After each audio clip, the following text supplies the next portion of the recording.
Shona and Andrew considered themselves an ordinary couple. They met at university, started dating, fell in love, and got married.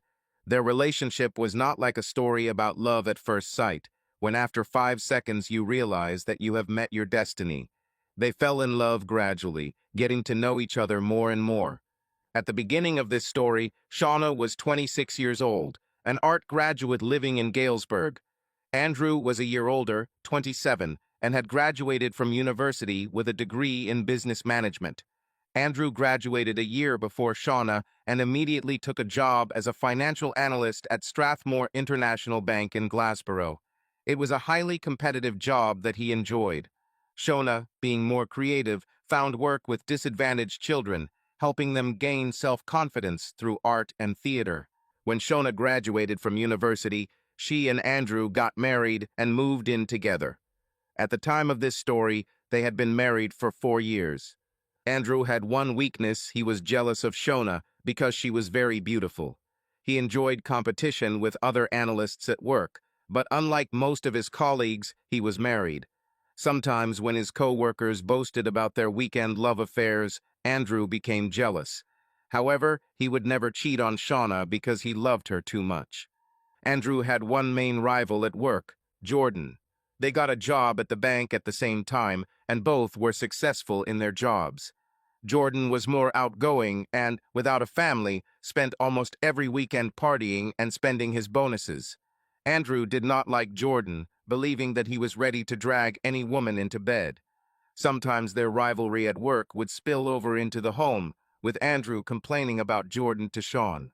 Jordan, on the other hand, enjoyed the competition with Andrew and liked to tease him. He had met Shauna a few times at work events and would have loved to sleep with her, but thought it was unlikely. However, his stories about conquered women were true. Jordan was successful, and it did not matter to him whether the woman was married or not.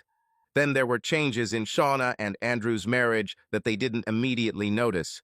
Andrew played football for the local team, and the club organized a trip to Germany in August. Andrew took some time off and went with friends. Shauna wasn't worried. He did this last year too. She stayed at home, knowing that in November she would go with her friends to warmer climes. On Friday, while Andrew was away, Shauna went out for dinner and danced with her friends, Katie and Amy. They arrived at the Libertine Club around 10 p.m. and were having a great time, although Shauna was drinking a little more than usual. Paul, Robert, and Jamal noticed the 3 women and thought they were lucky. They came up and asked them to dance. The girls, feeling safe in each other's company, agreed and hit the dance floor.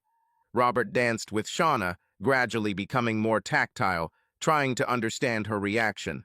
Shauna quickly put him in his place by telling him that she was married. Amy, being unmarried, became attracted to Jamal, which surprised Shauna, as she had never imagined that Amy would be interested in a man of a different race. Katie, being engaged, danced with Paul, but also stopped his attempts to be too intimate. Robert and Paul were unhappy with the developments and decided that alcohol might help. They offered to have a drink and chat. Shauna and Katie, feeling safe together, agreed. Amy and Jamal went off to dance again, forgetting about everything around them. Robert and Paul went to the bar for drinks and discussed the plan, trying to figure out how to achieve their goal.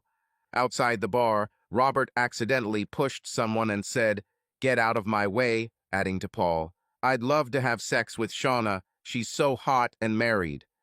Paul replied, "I can't wait to see Katie's ring on my dignity." Then he added, "When are our wives coming back?" Robert replied, "Tomorrow. They're already home with the kids, so we have another night of fun." Robert pushed Jordan. Jordan recognized Shauna immediately when he looked in the direction Robert had returned to. He saw her at work events with Andrew. "I wouldn't mind getting under her skirt," he thought. Jordan noticed Robert standing at the bar, adding something to 2 drinks. Jordan loved women, but he always sought their consent, and the thought of mixing something in drinks disgusted him. He considered Robert a non-entity and decided to observe the situation.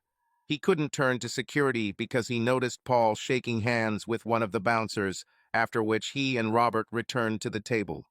Shauna and Katie, discussing Robert and Paul, knew they needed to get Amy away from Jamal if she didn't cool down.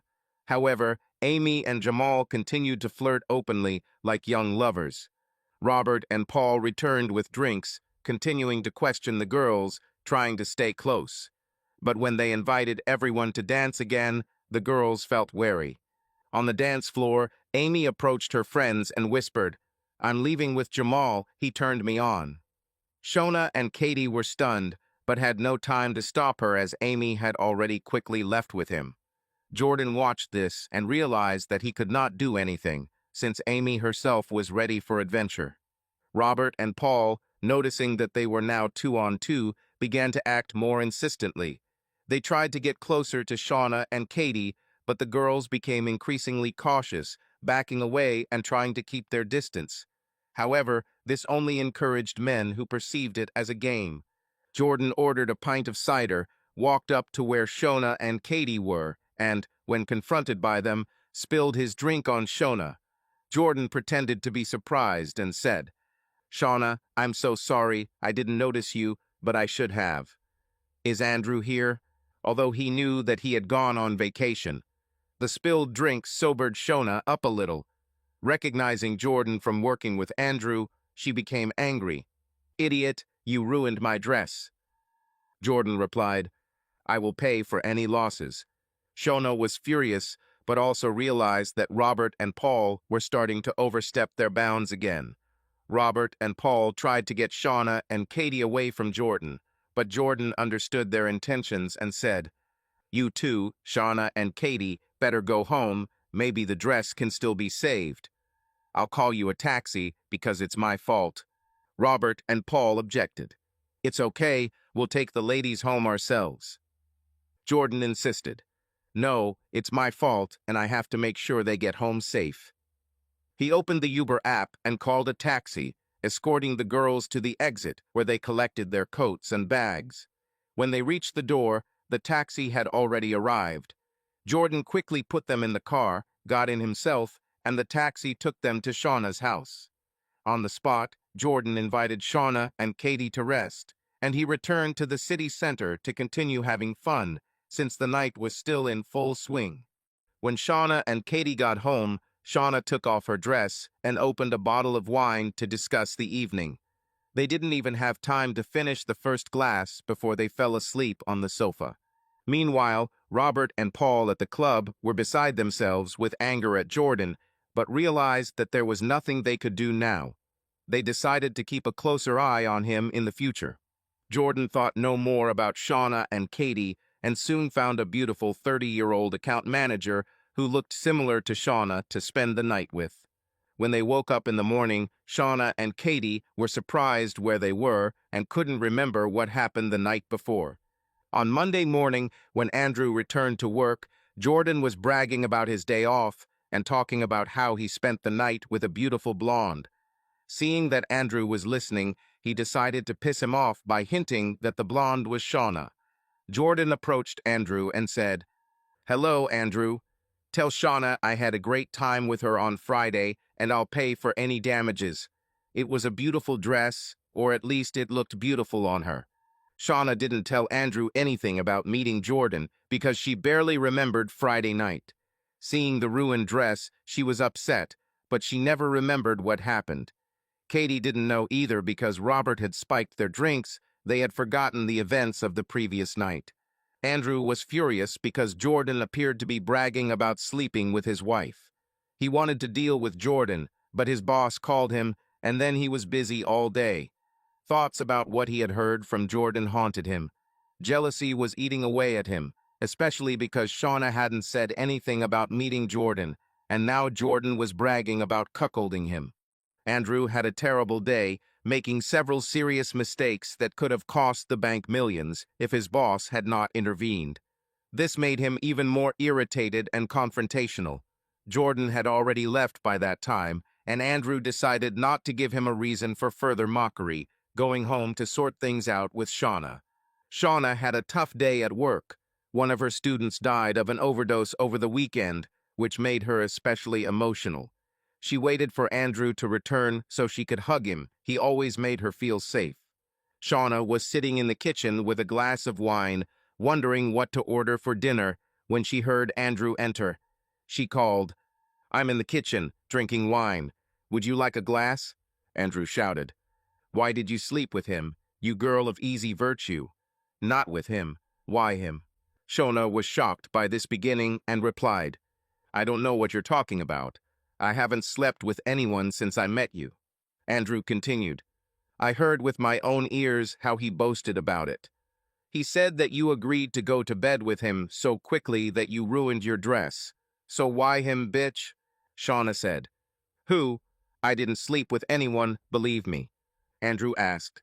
"So he's right, your dress is ruined."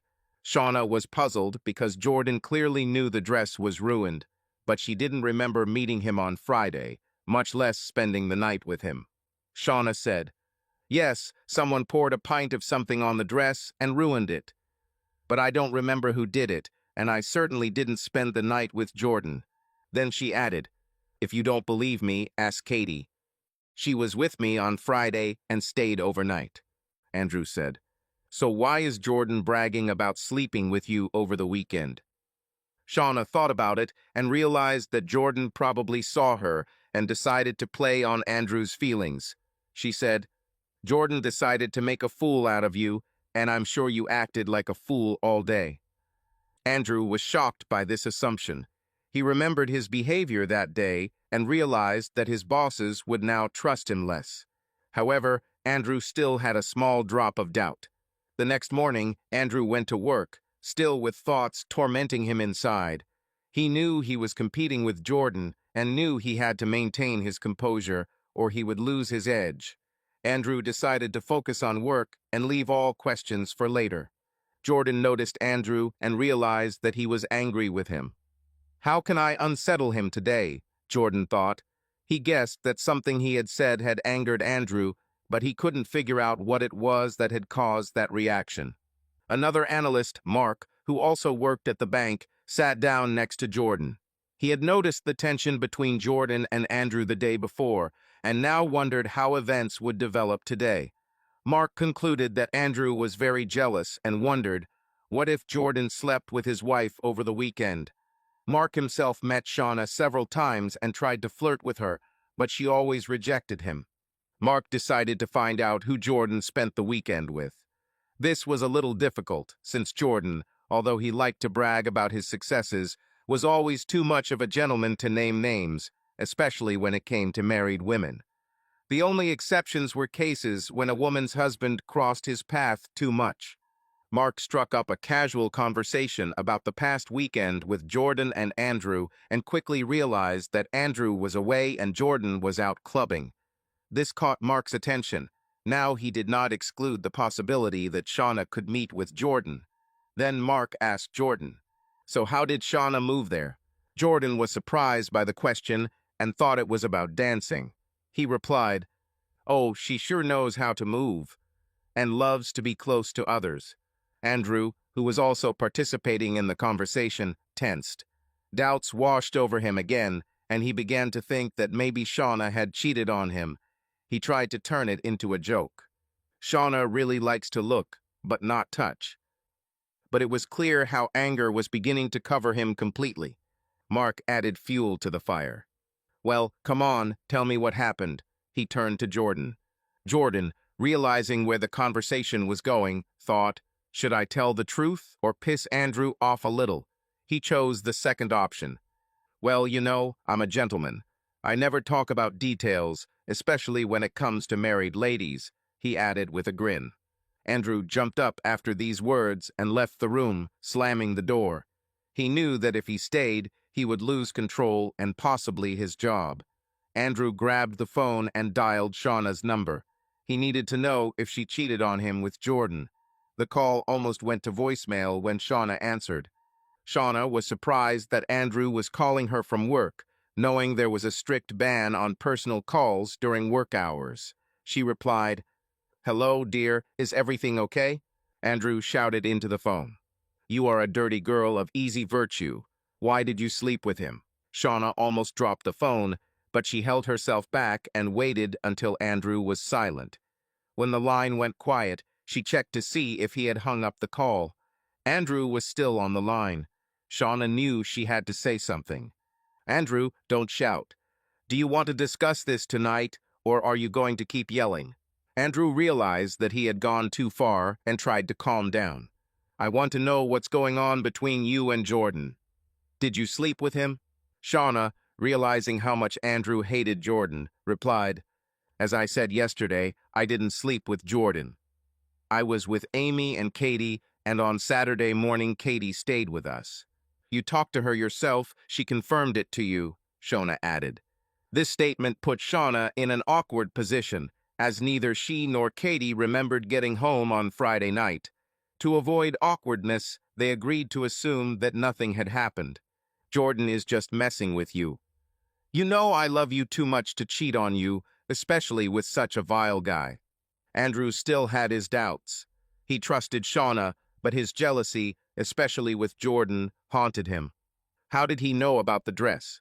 Shauna thought and replied, "Perhaps he saw me on Friday and noticed what happened to the dress, and now he's trying to piss you off."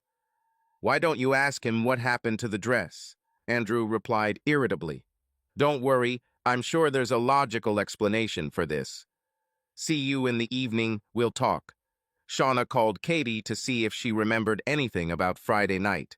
But Katie remembered even less than Shauna herself. Katie came to Shauna to help. They tried to call Amy, but she didn't answer the phone. Shauna knew she needed to find out what happened on Friday night. She knew that Andrew had his colleagues' contacts stored on his computer at home, so she quickly found Jordan's number and wrote him a message.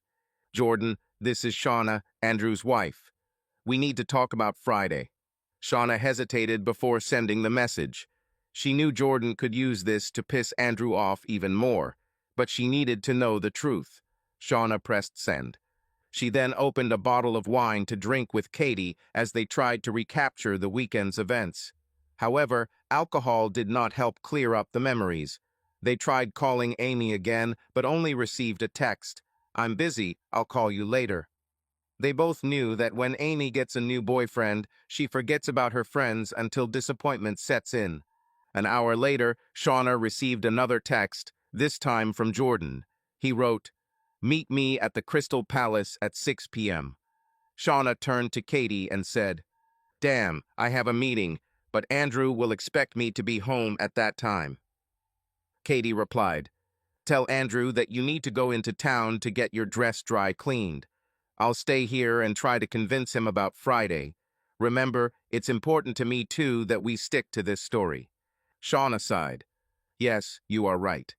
She then put on simple clothes, hoping that it would make it clear that she was not interested in Jordan, regardless of what happened over the weekend, and went to the pub. Before this, Shauna had stopped at a dry cleaner on Elizabeth Street, which was famous for returning clothes to perfect condition, and left her dress there. Then she headed to the city center. Jordan was already sitting in the pub and ordered 2 drinks, a mojito for himself and a non-alcoholic Bloody Mary for Shauna. He handed her the drink and explained what it was.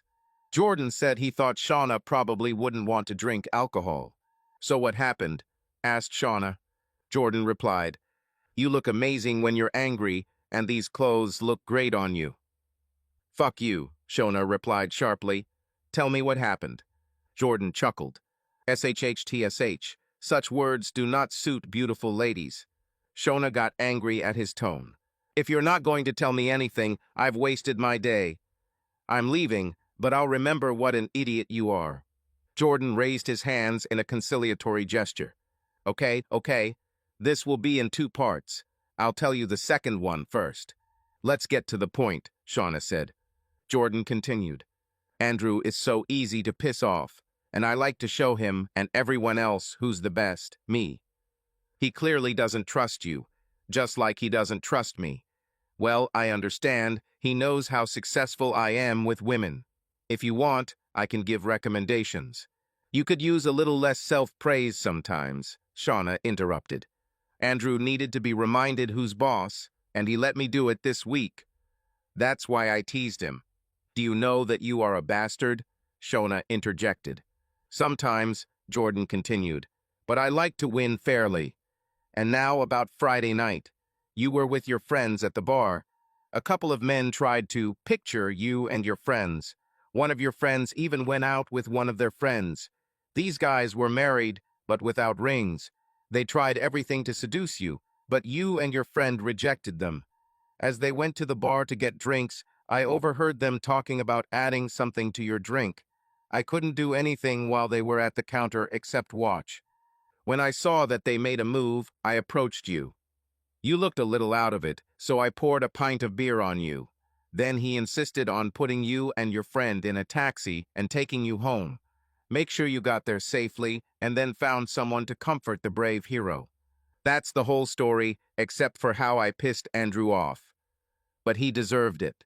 Shauna was shocked. Firstly, by how close she had come to something terrible, and secondly, by the fact that she began to see Jordan in a different light. He turned out to be not such a complete scoundrel.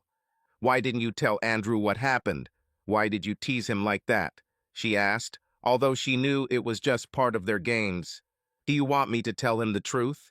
That I protected his lady love because he himself was not there? Jordan replied. Just stop teasing him. I'll try to find a way to tell him the truth, Shauna said. Okay. By the way, how much do I owe you for the dress? Shauna laughed and said, £500 for a new dress. Although the cleanup only cost her £30, the thought of beating Jordan lifted her spirits. No problem. Here's the money, Jordan said, plopping down £500 cash in front of her. Shauna was surprised that he was carrying around that much money, but then she remembered how well Andrew was paid and thought that Jordan probably made just as much. The next day at work, Jordan decided not to bully Andrew and focused on making money for the bank. Andrew was glad he didn't have to listen to the bullshit again. When Mark tried to bring some tension into the office, Jordan stopped it. Enough, we are here to make money.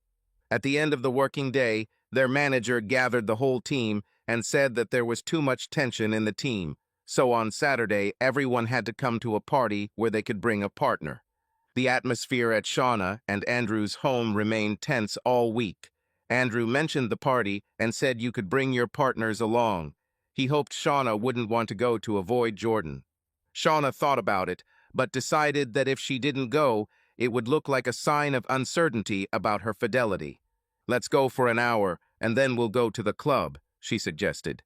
Andrew liked the idea because he could show Shaun off to his co-workers and then walk away with her like a trophy on his arm. They both dressed up for a night out on the town, deciding that they would spend just a little time at the party and then head to the club to party until the early hours. The party took place at the Reform Club in the city center, and soon Shauna and Andrew were dancing with all their might. As Andrew headed to the bar for drinks, he noticed Jordan arrive with a beautiful female companion. This calmed him down a little. Jordan decided to use the party to demonstrate his ability to attract beautiful women, as well as to bury the hatchet with Andrew. Seeing Andrew carrying drinks to Shauna, he approached them. He began, Andrew, I must apologize to you. I went too far with the Shauna jokes. I shouldn't have done that. The presence of a beautiful woman next to him made this speech easier. I did see Shauna last week, but nothing happened. The last time I saw her was when she got into a taxi with one of her friends. Sorry, he extended his hand. When Jordan finished, Andrew shook his hand and smiled and replied, You bastard, I'll get you for this. Andrew realized that his jealousy had gotten the better of him. Andrew and Shauna stayed at the party for one more drink. While Andrew and Jordan were at the bar, Shauna spoke to Mary, Jordan's date, asking about her relationship with him. Shauna began to look at Jordan differently. Mary said that she sometimes goes out with Jordan, but is not his girlfriend. Jordan does not start serious relationships, only friendships with benefits. Shauna was interested in how it worked because she didn't see the point in sex without the relationship she loved. Mary explained that it didn't bother her because Jordan was so good in bed that she even broke off her engagement to a guy who wanted to marry her because she couldn't cheat on him but loved Jordan too much in bed. Shauna thought, I'm so happy with Andrew, he's everything I need. However, Andrew was still annoyed with Jordan and began flirting with Mary. Shauna couldn't believe her eyes. After everything he had done, he was acting like this. Jordan just watched, knowing that Mary was unlikely to sleep with Andrew, but he saw Shauna's reaction. Jordan still wanted to seduce Shauna and wondered if he could succeed. In his opinion, sleeping with Andrew's wife would be much more interesting than just a friend with benefits. Jordan thought Andrew might think Shauna would always be faithful. Andrew asked Mary to dance, Jordan asked Shauna, and all four of them hit the dance floor. As Andrew began to act more and more recklessly, Jordan noticed Shauna becoming increasingly angry. Jordan whispered softly in her ear, "You have my number if you want to talk." Shauna was surprised and immediately turned to Andrew. "When are we going to the club?" Andrew invited Jordan and Mary to join. "We're going to the club. Do you want to come with us?" Hoping that Mary will agree. Jordan replied, "No, we have other plans for the evening." Mary winked. Shauna was furious with Andrew's behavior. There was a bomb ticking in her head. Shauna and Andrew continued to live as if nothing had happened, but two big problems were just waiting in the wings. First, Andrew's jealousy made Shauna feel like he didn't trust her anymore. Secondly, Shauna's attitude towards Jordan began to change, partly because of the way he acted at the party, and partly because Shauna began to wonder how good he really was in bed, since Mary gave up on marriage because of him. Amy called later in tears. Jamal, whom she started dating a few weeks ago, turned out to be a real scoundrel. At first he treated her great, but now he wanted her to sleep with his friends. When the pressure became unbearable, Amy left him and returned to Shauna in tears. Katie suggested they go to dinner and have a fun evening to cheer Amy up, and Shauna immediately agreed. However, Andrew was against it. This shocked Shauna. Andrew had never been so controlling before. She didn't like it at all. Shauna and Andrew argued all day, and in the end Shauna suggested that she and Katie take Andrew and her fiancé John with them, and also invite someone else. John called a work colleague named Gary. Gary was tall, 188 centimeters, but rather shy and did not participate much in conversation. He looked at Shauna and Katie as unavailable women to flirt with. With the available ones, he was always too embarrassed to start. This disappointed Amy, as she thought he was handsome and dreamed of intimacy with him. Amy began to dance with Gary, moving provocatively to the music around his body. Gary quickly became horny, but Amy liked teasing him because it helped her forget about her recent problems. Shauna watched this with a smile. When the song ended, Gary quickly sat down to hide his excitement. But Shauna decided to have fun and pulled him back onto the dance floor. Gary willingly danced with Shaun, still excited but taking it as harmless teasing. Andrew watched this and became jealous, especially seeing that Gary had a tent in his pants and Shauna was trying to cuddle up to him. Amy muttered quietly to Andrew, "Do you think Shauna will make him let go of those emotions?" with bitterness. Andrew jumped sharply at these words, realizing how intimate the situation was between Shauna and Gary. He walked over to the dance floor, pulled Shauna away from Gary, and said, "Leave my wife alone." Shauna was terrified and turned red as a lobster. In rage, she shouted, "Leave me alone. We were just dancing. Don't you trust me? You are my husband, not my master." After these words, she sharply turned around and went to her friends. If Andrew had looked around, he would have noticed that people around him were chuckling and pointing at him and Shauna.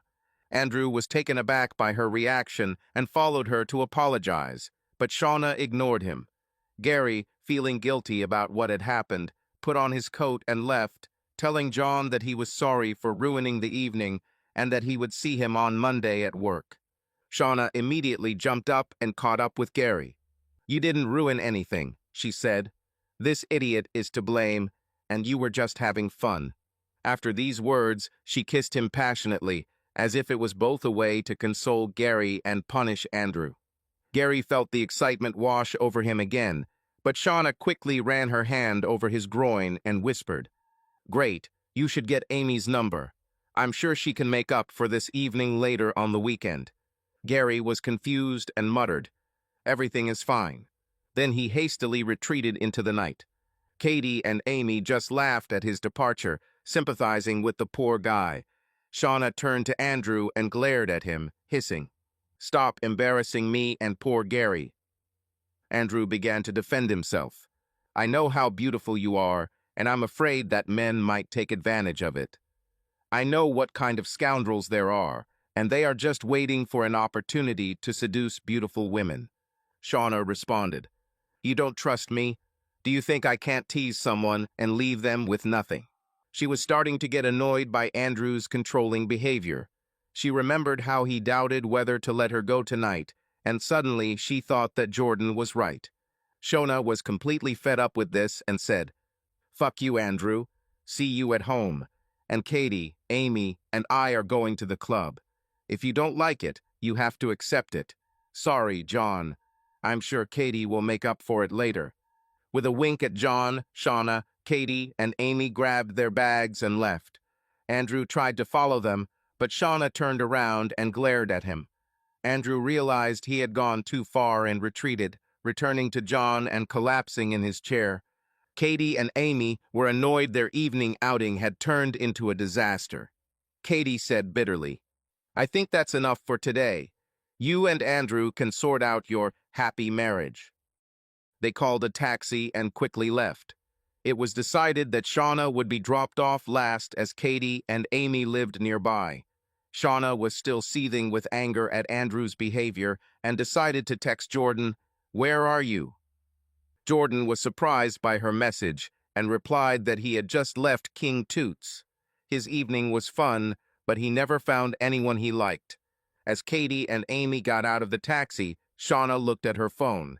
She received 2 messages, one from Andrew asking for forgiveness and another from Jordan indicating his location. Shauna immediately told the driver to change route. The taxi driver quickly took her to the club, where Shauna saw Jordan on the street. Shauna got out of the car and said, "I thought women flocked to you on weekends." Jordan replied, "Well, here you are." He grinned. "Where is your famous Andrew? I thought he wasn't taking his eyes off you, unless he himself tries to flirt with other people's girls." Shona winced and replied, "Yes, I remember. No, he got me today. Such a controller.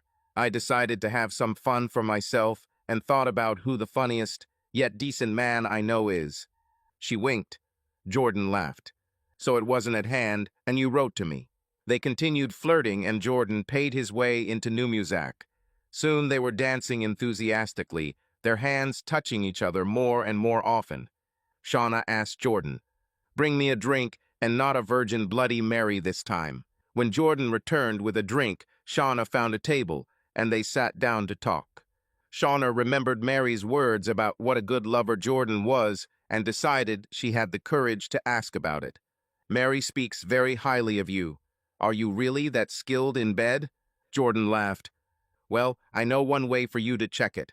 "I know too," Shona smiled. "Do you have Mary's number? I can check with her. Or maybe someone else can give you a recommendation." Jordan laughed again. "A real gentleman doesn't give away his secrets." He leaned toward Shona and gently kissed her eyes. "You have beautiful eyes." This unexpected tenderness took Shona by surprise. When his lips touched hers, she readily kissed him back.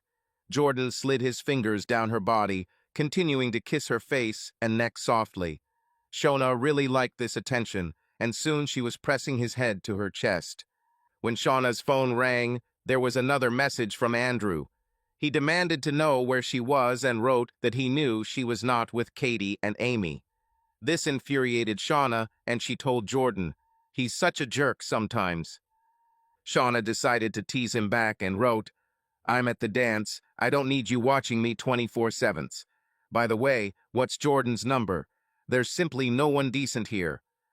When she showed the message to Jordan, he laughed and thought how angry it would make Andrew. Shauna sent a message and received a call back almost immediately. Seeing that it was Andrew, she showed the call to Jordan and laughed. Shauna decided not to answer the call. Instead, she wrote that the music was too loud for conversation and suggested that he text him. Andrew pleaded, "Shauna, is that you? Stop it, please. I'm sorry. You're driving me crazy. Where are you?" Shauna could barely contain her laughter as she pulled Jordan in for a kiss. Jordan began to explore her body, his fingers quickly sliding up her legs to her underwear. Shauna enjoyed Jordan's attention and understood why Mary thought he was so good in bed. She began to wonder how good he would be at sex. Shauna sent Andrew another message. "Don't worry, I don't need Jordan's number. A whole squad of bodybuilders just came here." Jordan looked up to see the girls' party entering the club. He knew how angry this would make Andrew. Jordan wanted more and invited Shauna to go to his house for a late-night cocktail. Shauna perked up at the suggestion, quickly packed her purse, and was ready to go. Before she left, she had a mischievous thought. Seeing a tall, 6-foot Jamaican man nearby talking to several young girls, Shauna approached him and asked a question. "My husband made me really angry today. I don't want to have revenge sex with you. Well, I don't want to yet, but can I take a photo of us dancing?" Jaden laughed and replied, "Sure, but I might want to kiss you." They stepped aside, and soon Shauna was dancing with Jaden, running her hands up and down his body. Shauna thought, if he wants to be jealous, let's give him a reason. Jordan smiled as he took the photos. Shauna kissed Jaden tenderly, but he kissed her back passionately as Jordan continued to take photos. Jordan tapped Sean on the shoulder, smiled at Jaden, and said, "We should go." They left the club, giggling along the way. It was only 5 minutes to Jordan's downtown apartment. As they entered the apartment, Jordan asked, "Do you want a nightcap or a cup of coffee?" Shauna, feeling very horny after dancing with Jaden, turned to Jordan and said, "You're the only thing I want right now. Although that may change," she added with a smile. Jordan walked up to Shauna, pulled her head towards him, and began kissing her passionately. Their tongues intertwined, exploring each other. Shauna had not felt such passion for a long time. She felt his hands running through her hair as he tried to transfer all his energy to her. Shauna began to pull away to begin undressing him. Jordan continued to press his lips against her body, lightly touching her breasts. Jordan moved his lips to her neck and then to her breasts as Shauna tilted her head back to give him more access. Then she knelt down and unbuttoned his shirt, pulling it out of his trousers and kissing his body, going lower and lower. She unbuckled his belt and unzipped his pants. Jordan looked at her with desire and asked, "Are you looking for something?" Shauna approached him, squinting her eyes, and said with a smile, "I think I found it. Is this all for me?" She playfully ran her hand over his chest, exploring every muscle line. Jordan felt his heart begin to beat faster. She lightly touched his shoulder and whispered, "Are you always this mysterious, Jordan?" Her voice was low and soft, but there was a hint of sass in it. He chuckled but said nothing, allowing her to take the lead. Shauna continued to get closer, her gaze filled with an intriguing mixture of curiosity and challenge. "You know, I don't usually do things like that," she began, leaning closer to whisper in his ear, "but it's different with you." Jordan watched her movements carefully, feeling the tension building between them. Her words, her confidence, all this fascinated him. At that moment, he realized that Shauna was capable of turning his world upside down, and he was not going to resist it. She pulled back, looking at him with a challenging smile, and said, "Well, I think we both have an answer to that question." Her courage sparked new emotions in him, and he knew that this moment would remain in his memory for a long time. Jordan smiled, picked her up, and kissed her on the lips. She was surprised because Andrew had never kissed her after she had pleased him. Jordan continued to kiss her neck and ears, whispering, "Well, that was my start. Now it's your turn." Shauna replied, "Turn on the music and sit on the chair. I'll give you an amazing dance." Jordan placed a chair in the center of the room, put on a Rihanna song, and sat down, ready to enjoy the dance. As the music started, Shauna began to move to the beat, swaying gently and running her hands over her body. Her confidence and smooth movements clearly impressed Jordan, who watched her with noticeable interest. Realizing that her actions were attracting his attention, Shauna felt a slight surge of excitement. Their interaction was a game full of hidden hints and tension. She walked around Jordan, lightly touching his shoulder and running her hand down his shirt. But when he tried to answer, she smiled and gently stopped him. The rules say that only I set the tone for this game. Then, stopping in front of him, Shauna turned slightly and said, "Do you want to help me unzip my dress?" Jordan stood up and carefully complied with the request, trying not to rush, while Shauna watched his actions with a slight smile.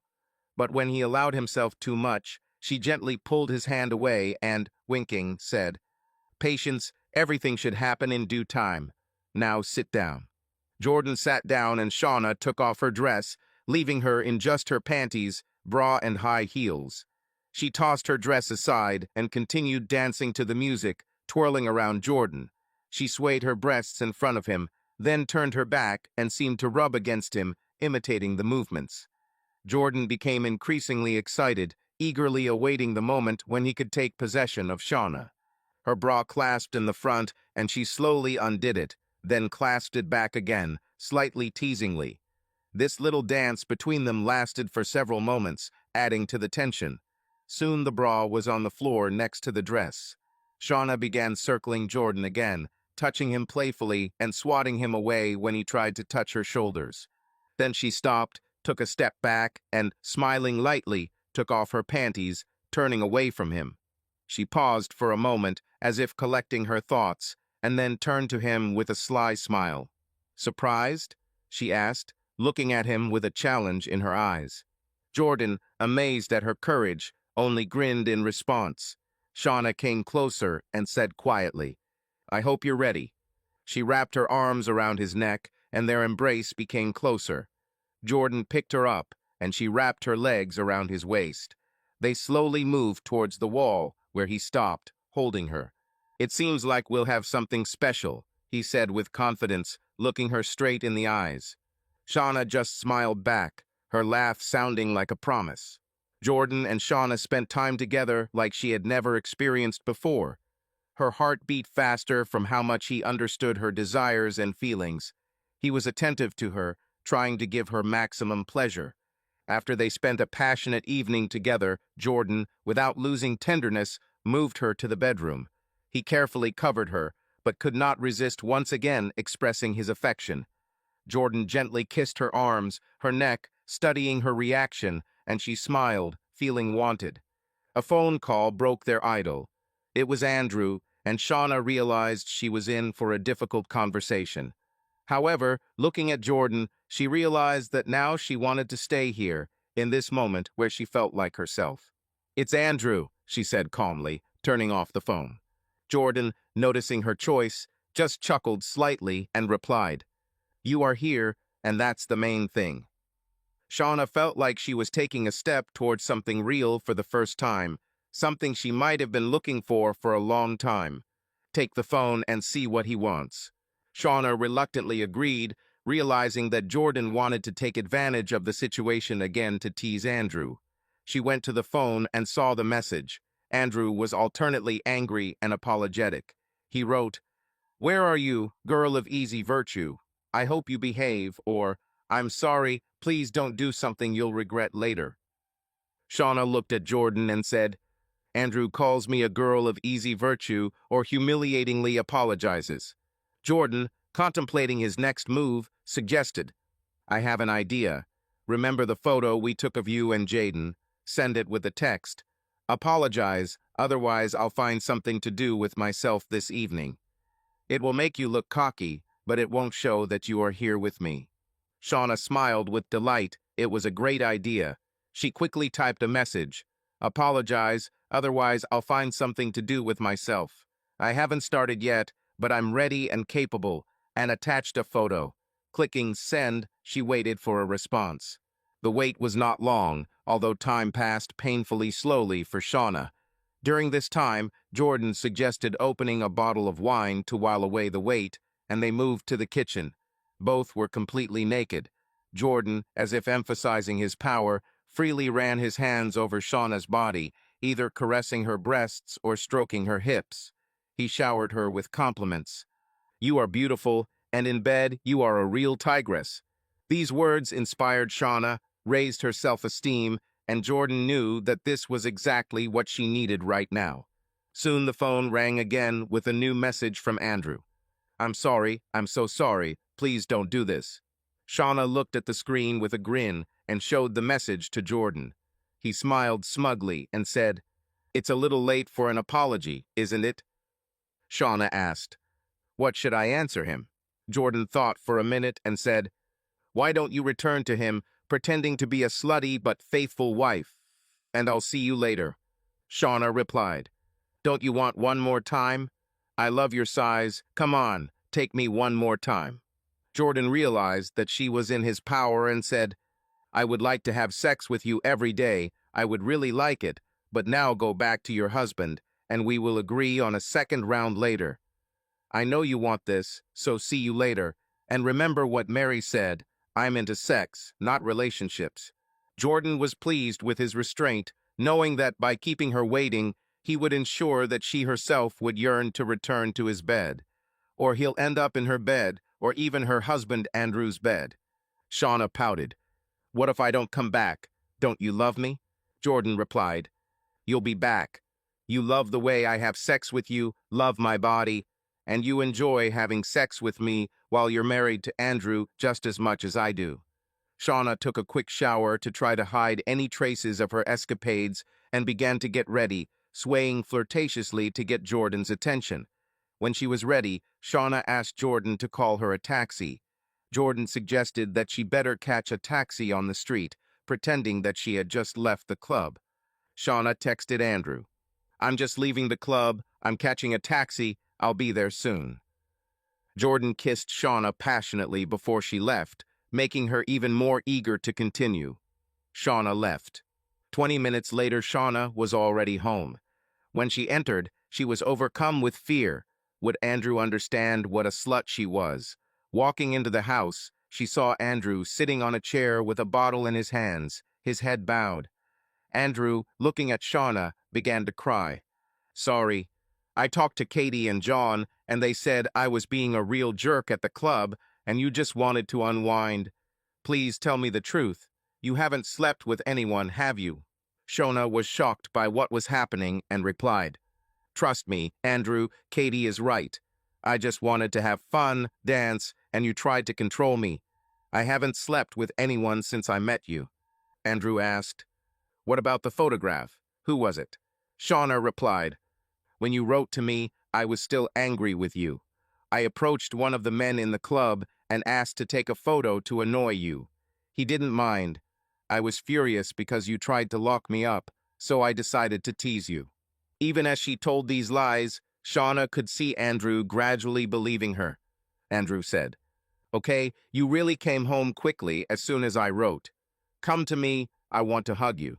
Shauna walked over, knowing she was winning, and kissed Andrew passionately, telling him she loved him too much to cheat on him.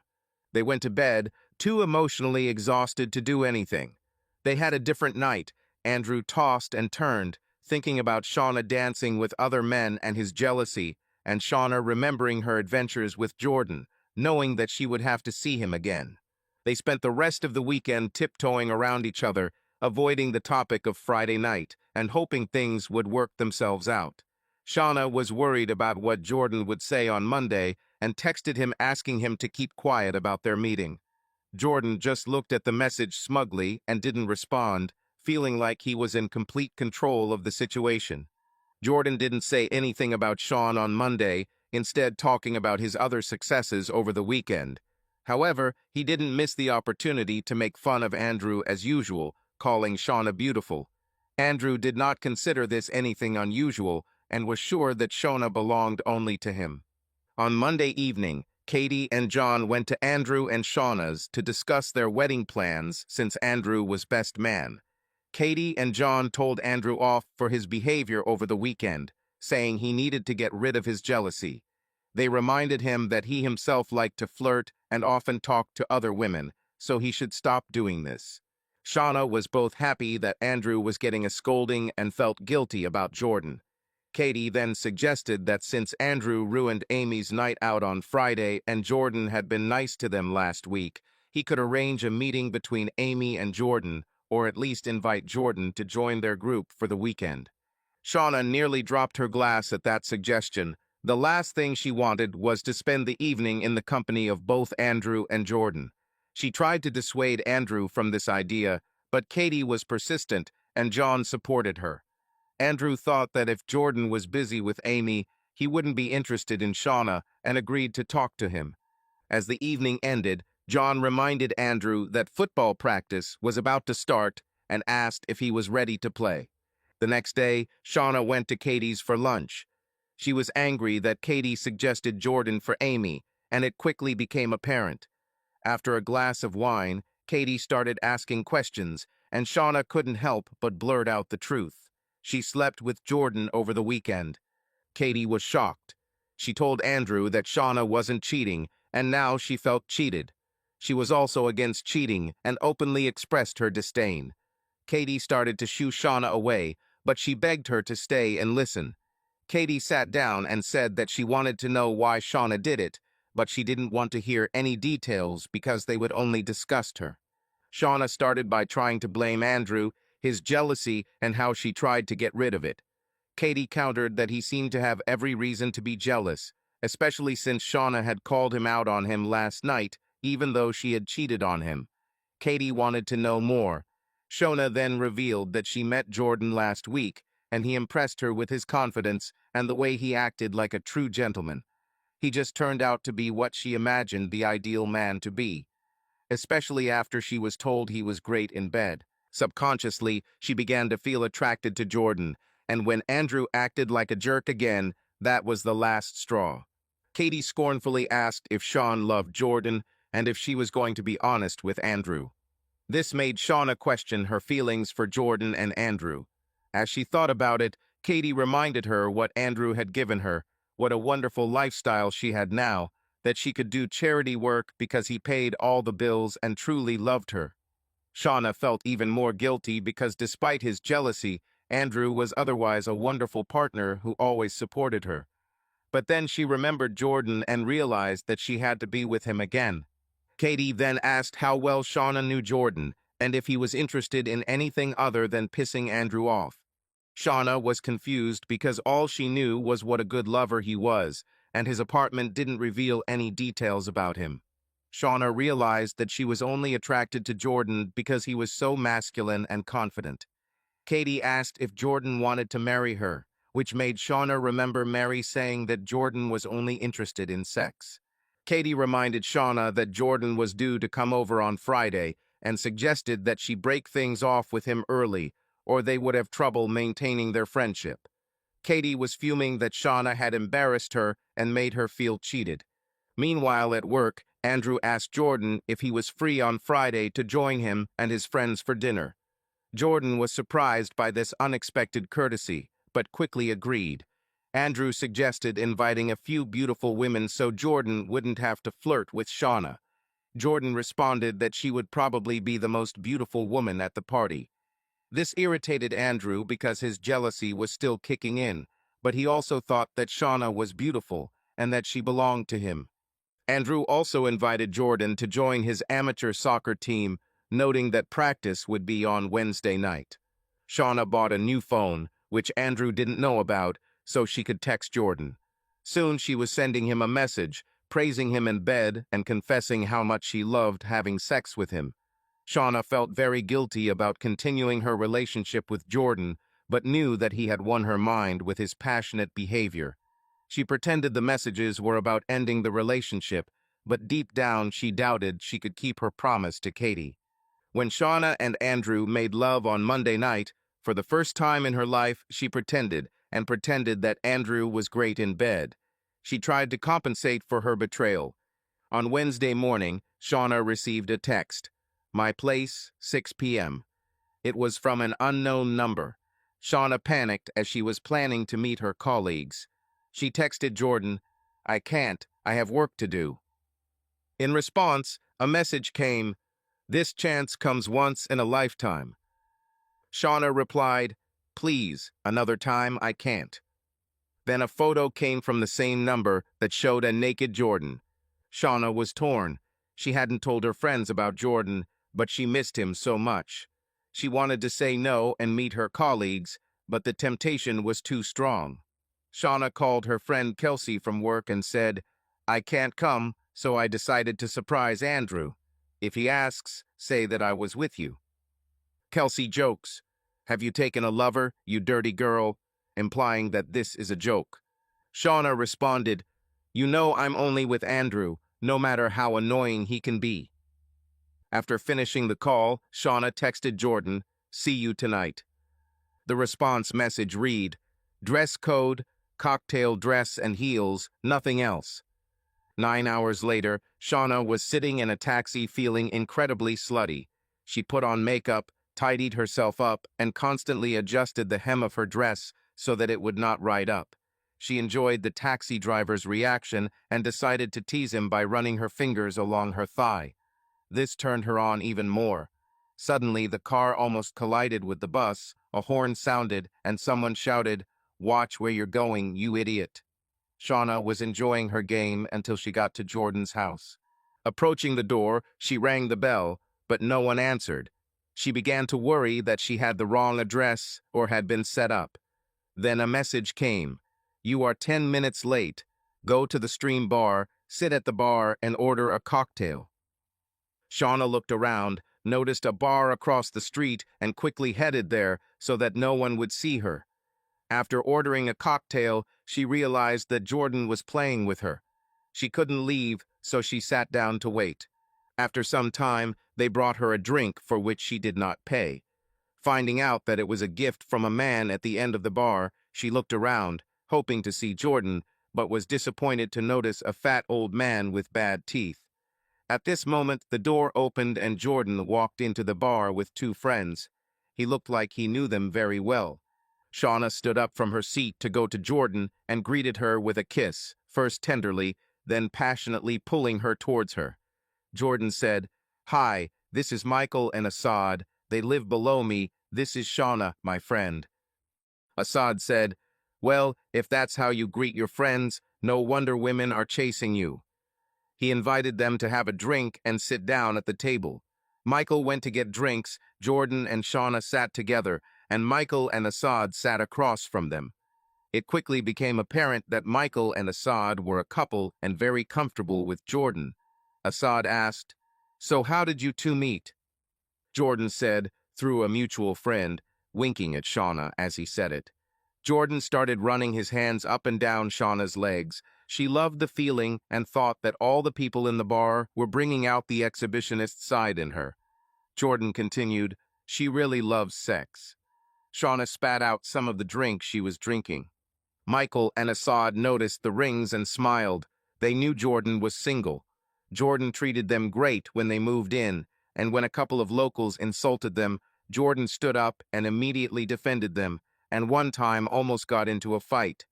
This strengthened their friendship, and since Jordan was not interested in men, there was no jealousy, although both would like to spend time converting him to their faith.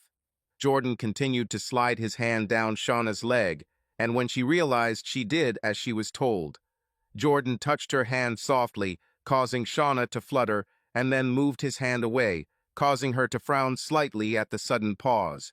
With a smile, he suggested, "I have a couple of cocktail mixers at home. Let's try to prepare something." Shauna immediately agreed and finished her drink, feeling like she was enjoying her time with Jordan. Grabbing his hand, she confidently led him out of the field, her energy and mood betraying joyful anticipation. When she reached Jordan's house, Shauna turned to him and gently touched his shoulder. They began to joke and laugh, as if forgetting about everything in the world. Their communication became even more relaxed. Jordan helped her take off her coat, and they both felt how easy and natural they were together. Jordan carried Shauna into the bedroom and laid her on the bed. He touched her tenderly, kissing her neck, sliding his lips along her collarbones and shoulders. They laughed as he lightly touched her belly button, which made Shauna laugh a little. Gradually, their embrace became more and more passionate, and they enjoyed each other's closeness, allowing their feelings to rule the moment. As their breathing became faster, Shauna whispered that Mary was right about Jordan. He was great at giving pleasure. Jordan smiled and removed his shirt, intending to bring her even more joy. Their kisses and caresses became deeper and deeper. They forgot about time, completely surrendering to the feeling of mutual attraction. Soon their voices merged into a barely audible whisper, and their faces burned with excitement. Shauna, leaning back against the pillows, smiled and felt herself becoming dependent on this closeness, on Jordan's touch and gaze. As she extended her hand towards him, a mischievous sparkle lit up in her eyes. Jordan, smiling, leaned closer to answer her hidden question. A few moments later, when the storm of emotions had calmed down, Shauna sat up slightly, ran a hand through her hair, and asked where the bathroom was. She wanted to freshen up. Jordan pointed in the direction, and then, unable to resist, took a few pictures with his phone, capturing her contented smile, playful look, and slight dishevelment after their carefree solitude. Jordan pointed to the bathroom and Shauna entered. She was disappointed because she wanted Jordan to join her, but he was just laying on the bed. Shauna took a quick shower and then felt the door open and realized Jordan had come to join her. He said, "I thought I could wash your back," and began running his fingers down her body, kissing her back and pressing her against her side. Jordan approached Shauna carefully, his gaze full of sincerity and strength. He looked into her eyes carefully, as if he wanted to read all her thoughts, and touching her hand, he said, "You are amazing, do you know that?" Shauna felt her heart beat faster. These words were simple, but they had so much depth and emotion that she couldn't help but smile. She leaned slightly towards him to feel his presence even closer. "You are important to me," she answered quietly but confidently, lowering her eyes. This recognition meant more to her than she could express in words. There was a moment of silence between them, but it was not awkwardness, but silence filled with meaning. Jordan, as if feeling the full significance of the moment, ran his hand over her shoulder, as if making it clear that he was here, nearby, and would always be. "With you, I can be myself," Shauna continued, looking up. These words touched Jordan to the core. He understood that their connection was unique, that between them was not just affection, but something much more. Time seemed to stand still. Every gesture, every look said more than words could say. It was a moment when two hearts beat in unison, when everything around lost meaning except their small world. They sat next to each other, enjoying each other's warmth, and every moment spent together seemed priceless. At that moment, they knew that something wonderful was ahead of them, and their bond would only grow stronger. When they finished, they went to get dressed. It was only 8 p.m., but Shauna knew Andrew would be back from football practice at 9, so she had to get home. While she was getting dressed, she decided to talk Jordan out of attending Andrew's dinner. She didn't want Amy to get her claws into him. Jordan listened and agreed, but only on the condition that Shauna would meet her at her home at 1 o'clock tomorrow, and he would have sex with her on the marital bed she shared with Andrew. Shauna was surprised that he would be free that afternoon, but she agreed. Shauna received a message from Katie asking if she had seen Jordan and if the problem had been sorted out. Guiltily, Shauna replied, "I made an appointment and I'll figure it out later." Shauna came home first, and Andrew was too tired from training, so he just went to bed. Shauna was happy because she didn't want Andrew tonight, not after sex with Jordan. The next morning, Andrew left for work, and Shauna told Andrew she was in pain. He asked about morning sickness because they were trying to have a baby. Shauna objected to this and then called in sick to work.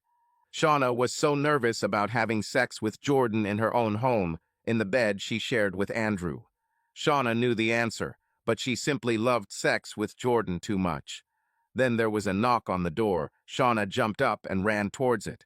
It was just the postman. She was too impatient. Disappointed, Shauna returned to the kitchen, opened a bottle of wine, and poured herself a glass to give herself some Dutch courage. As she began her second glass, the door opened again. Jordan stood there smiling. "Hey, Mrs. Cook, your husband is home. I have something for both of you." Shauna said, "Excuse me, Mr. Wilson, my husband is at work. Would you like to come in and show me first?" and waved to him. As Shauna closed the door behind Jordan, he turned around, then pushed Shauna against the door and began kissing her deeply. He moved to remove Shauna's robe and was pleased to see that that was all she was wearing. Shauna worked hard to get Jordan's suit off, and soon they were both naked at the door. After they toured the house, Shauna led Jordan into the bedroom, asking him with a smile, "Is this the room you wanted to see?" Jordan, hugging her, leaned down to kiss her, and they both found themselves on a soft bed. He gently touched her neck, whispering compliments, and Shauna smiled in response and pressed herself closer to him. Their laughter softly spread throughout the room, filling it with an atmosphere of trust and intimacy. Then, remembering how they had once joked about what experiences they would have in this house, Jordan mentioned that Shauna would always remember these moments when she lay in this bed. Shauna laughed and blushed slightly, feeling pleasantly excited about their little adventure. He carefully touched her hand, and they froze for a moment, enjoying the pleasant silence and mutual understanding. When they returned to the living room, Jordan asked about her husband's favorite chair. Shauna pointed to the chair in front of the TV. Jordan sat down and, looking at Shauna with a smile, offered to sit next to her. She came over, sat down on the armrest, and jokingly asked, "Did you want to watch TV or just be together?" He just raised an eyebrow, and they laughed again, reviewing the day's events as if it were some kind of fun game. Shauna thought for a moment. Should she close the curtains or leave everything as is? However, looking at Jordan's confident and calm reaction, she decided not to fuss over trifles. They were simply enjoying the moment, their conversation flowed smoothly, and their smiles were sincere and warm. So, without further ado, they spent time joking, telling each other funny stories, and sharing their impressions. There was a pleasant atmosphere of lightness and trust in the house. Jordan took a few neutral photos, something like fun snapshots, to remember the unusual encounter. Shauna looked at the pictures, smiled, and did not object, knowing that all this would remain only a sweet memory of one of their evenings. In the end, when the day came to an end, they simply thanked each other for the pleasant company. Without loud words, without unnecessary gestures, just the understanding that everything will leave a warm mark in the memory, and that each of them will be able to smile, remembering this light meeting filled with jokes and hints. Jordan then took Shauna back to the bedroom and laid her down, and Shauna fell asleep, completely satisfied. He noticed that it was time to go, so he simply kissed her forehead and said, "We'll have to do this again someday, bitch."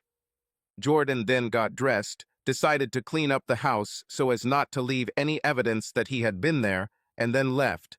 An hour later, Andrew returned home in a great mood, but the first thing he did was go to see how Shauna was doing. He saw her lying in bed, sleeping naked as usual, and went over to kiss her. Shauna kissed him back, and soon they were passionately hugging. Opening her eyes and realizing that she was kissing Andrew and not Jordan, Shauna abruptly pulled away and said, "Is it already time? I slept all day."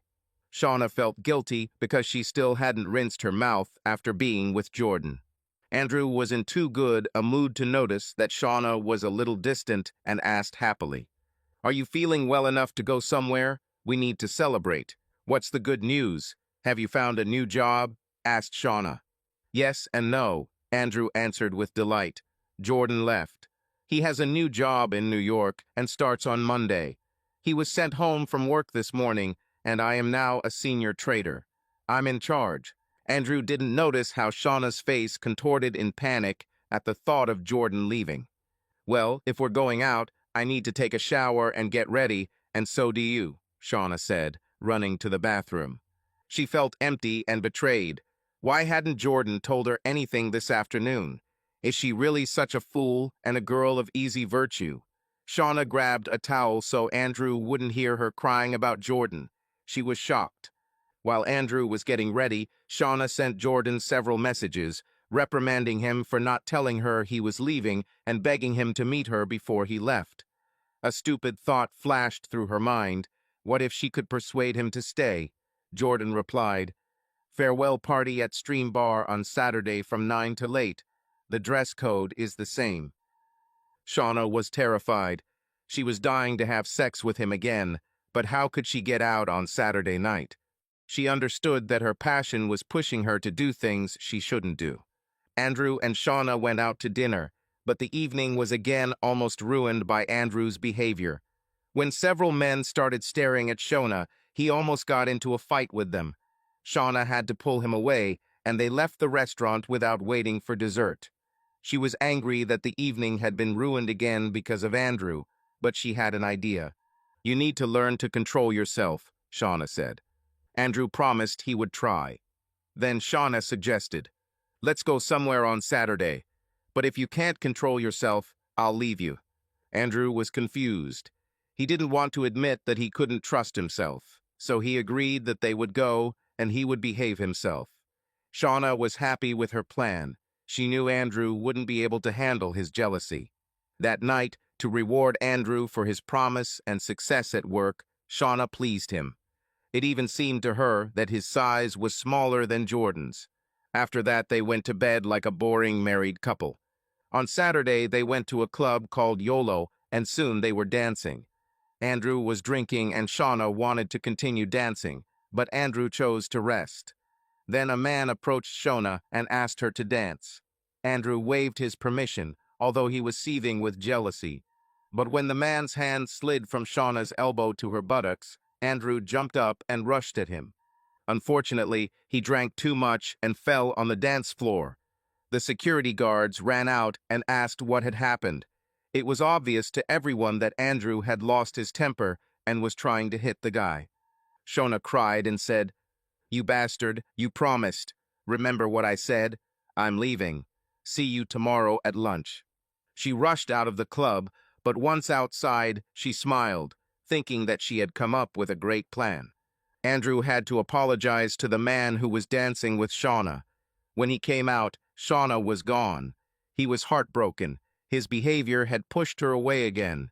Shauna jumped into a taxi and went to Jordan's party. She texted him that she was going, and he reminded her about the dress code. Shauna had to quickly take off her bra and panties right in the taxi. The driver remarked, "Looks like you're having a hot date."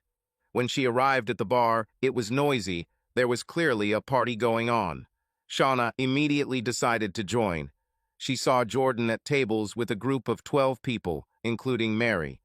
This surprised Shauna. She hoped that no one she knew would see her there, and she was afraid that Mary might compete with her for Jordan.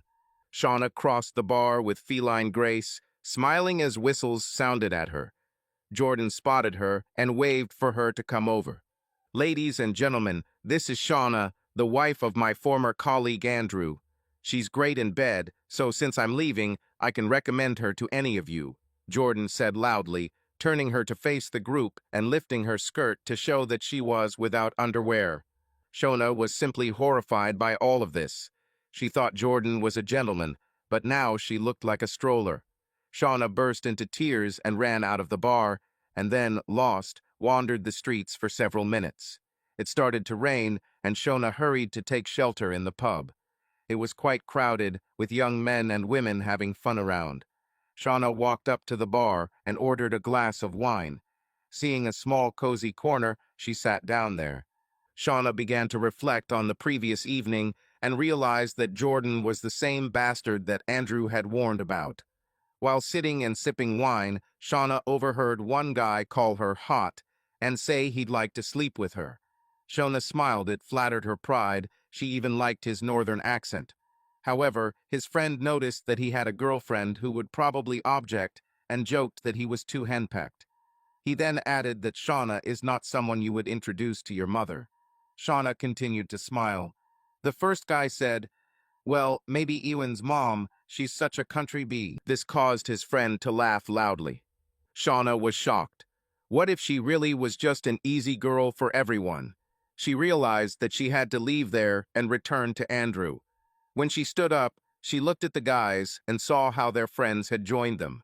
Shauna hurried out of the pub and called a taxi to return home. Sitting in the taxi, she wondered what to say to Andrew. She understood that she could not admit to her affair with Jordan, otherwise Andrew would most likely file for divorce. Shauna knew she would have to continue living a lie. When Shauna returned home, Andrew was there and crying. She apologized, but he stood up and asked where she had been. Shauna said, "I just went to the pub for a drink. I was upset about your behavior, but then I realized I was provoking you and pushing you too hard." Andrew hugged her, saying, I thought I lost you. Forgive me for my jealousy. I need to explain why I'm like this. I had a girlfriend at school. We have been friends since elementary school and started dating in middle school. She was smart, beautiful, just a stunning red-haired girl with the right temperament. I never saw her angry, but some of my friends did. We decided that we would not sleep with each other until graduation. In my last year, a new boy came to our school, George. He was brash and confident, clearly a gym freak. He went there every day and bragged about how many women he had. I didn't pay attention to him because I was in love. Damn, I have a hard time saying her name. Karen. George and Karen were both into drama.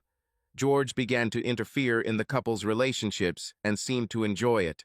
One day, he threw her underwear on the table in front of my friend's friend, claiming that she had forgotten it. I wanted to punch him in the face, and with a successful blow, I knocked him to the floor. The teacher quickly separated us, but George said, "This is not the end." Shauna begged Andrew to stop, but he continued. George began courting Karen, using drama lessons as an excuse. They ended up starring together in a school production of Much Ado About Nothing. After the play, there was a party at a club, and I drank too much. Karen followed me to help, but George followed us. While I was in the toilet, I heard him kissing her. Then I heard the sound of a zipper. I looked out and saw him having sex with her. I felt bad and went to the toilet again. Shauna cried as she listened to this, realizing that she had betrayed Andrew just as Karen had betrayed him. She knew that if he found out, he would kick her out. They talked for a long time and decided to go to family therapy. Shauna's relationship with Katie was never the same. A year later, Katie got married, but Shauna, who was supposed to be a bridesmaid, remained only a spectator. But she began to communicate more with Amy, and their friendship strengthened. The worst moment for Shauna was Christmas after Jordan left. At a company party, a man approached her on the dance floor and asked if Andrew was there and if she was still showing everyone hers. Furious, Shauna stomped on his foot with her heel and walked away. She immediately called a taxi and went home.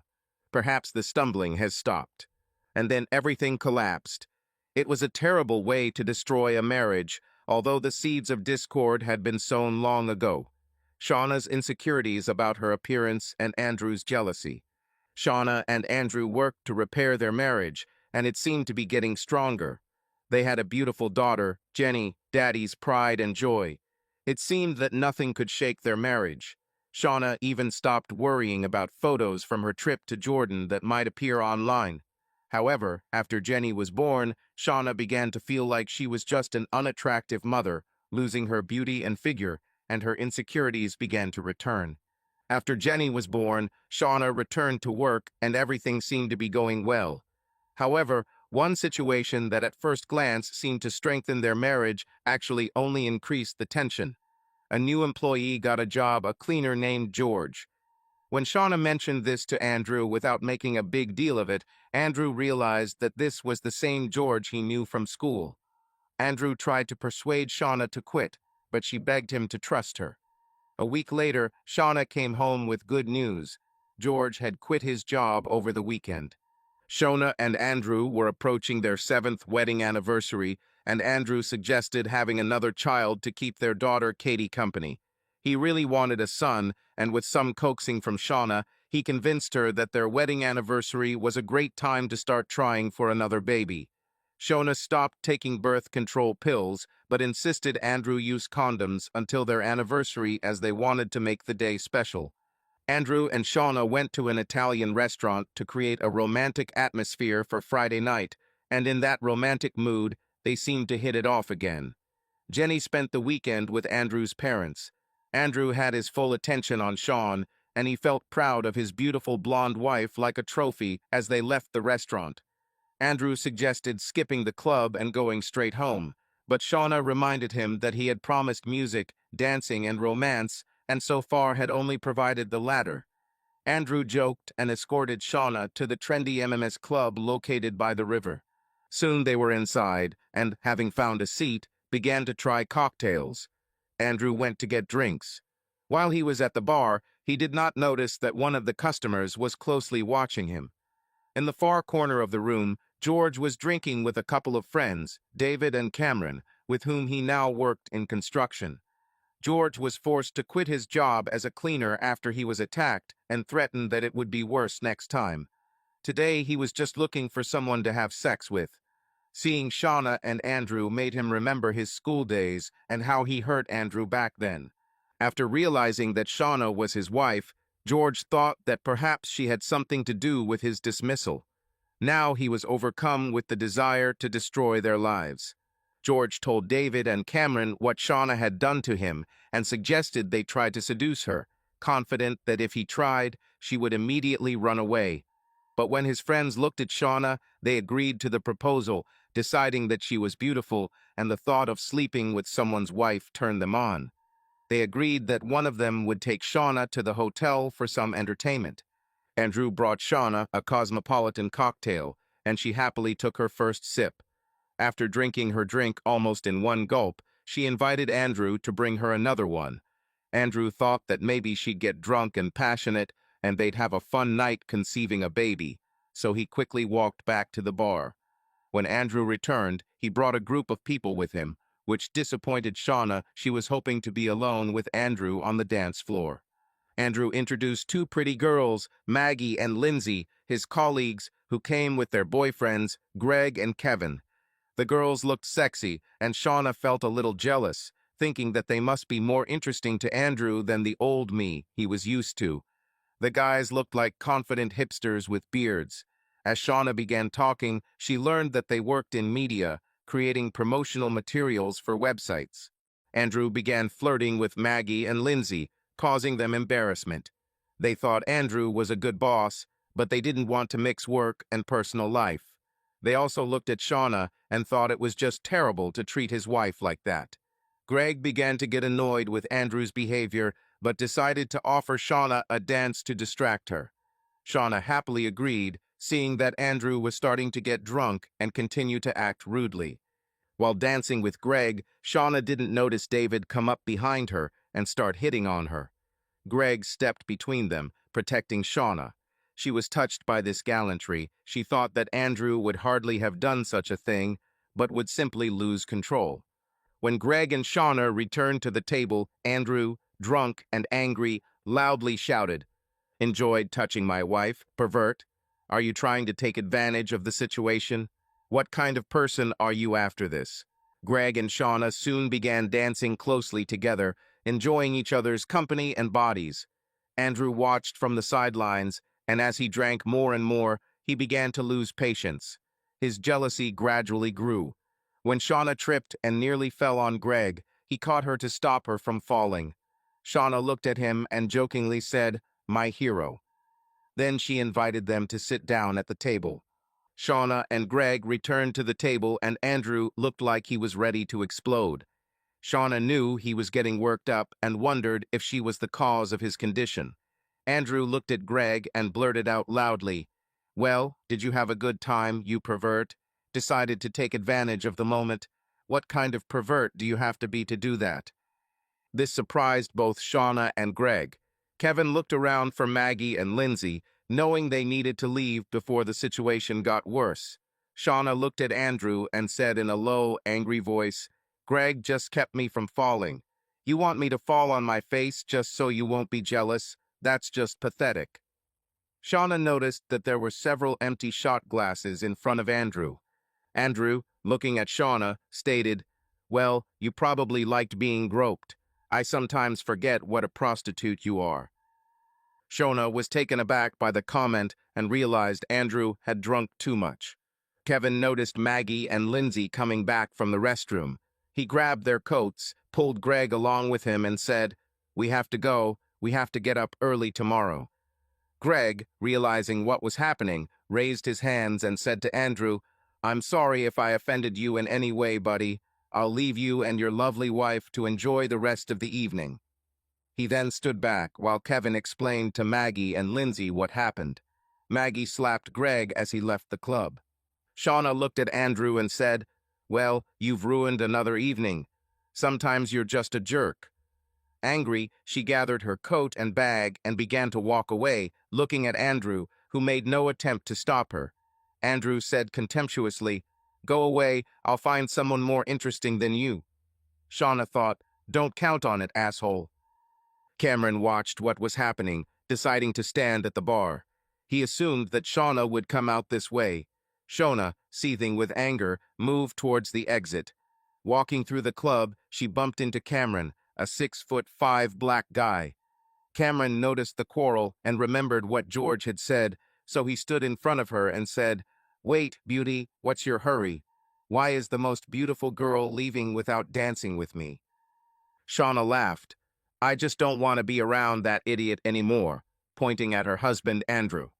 Cameron replied, "Stay. Imagine how mad he will be if he sees you dancing and having fun without him." Shauna started to object. "No, I can't do that. It will only prove to him that he is right." Cameron smiled and whispered in her ear, "You are the most beautiful woman here, and I just want to dance with you." And with a wink, he added, "He can't get you into bed, unless you're his property. Then go home wondering how he ruined your evening." Shauna was turned on by his close presence and confidence. She felt a slight flirtation and said, "But he's so mad, I shouldn't do this." Cameron smiled. "I'm sure seeing the most beautiful woman in the club dancing with a big guy like me would really piss him off. But doesn't the most beautiful woman in the club deserve a little fun?"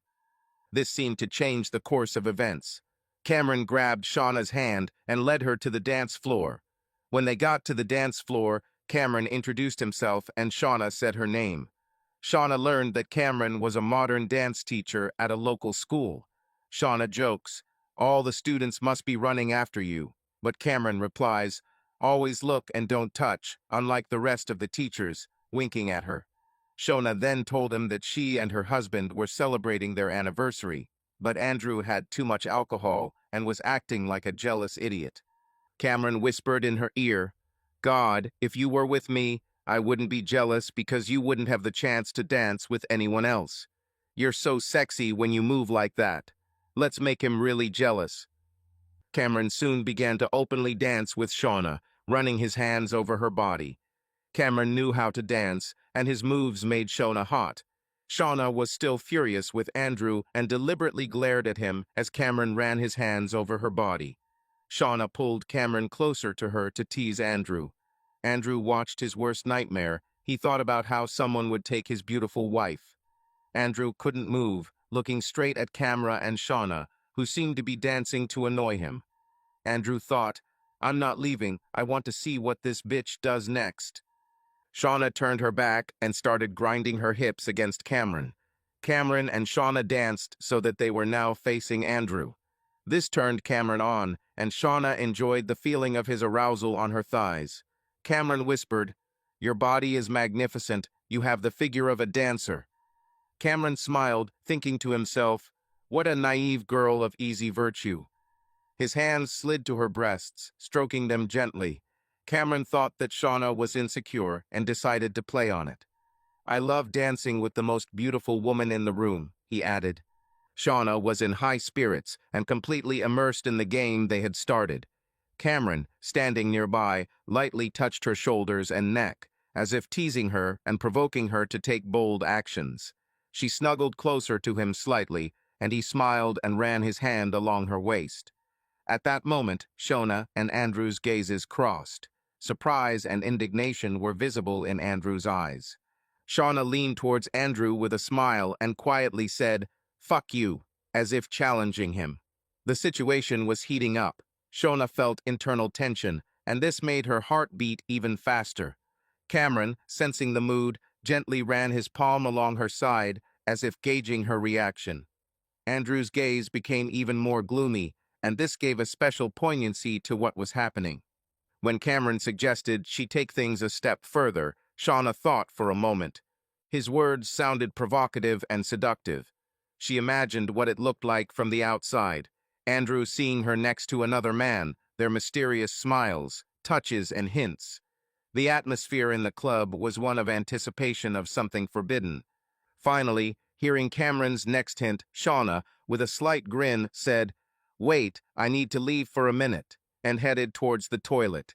She decided to take a short break to consider how far she was willing to go in this provocative game, knowing that Andrew was watching her every move.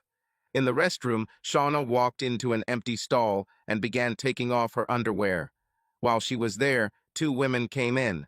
The first one said, "Have you seen that prostitute on the dance floor?" Her friend replied, "Are you talking about the one with Cameron?" "Yes," answered the first. "I think she came here with her husband.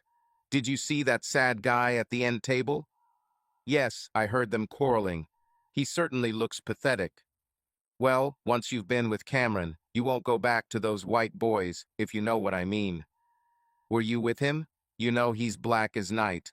"Yes, a couple of months ago, and I would do it again. Although he said I'm not his type, he likes white blonde wives."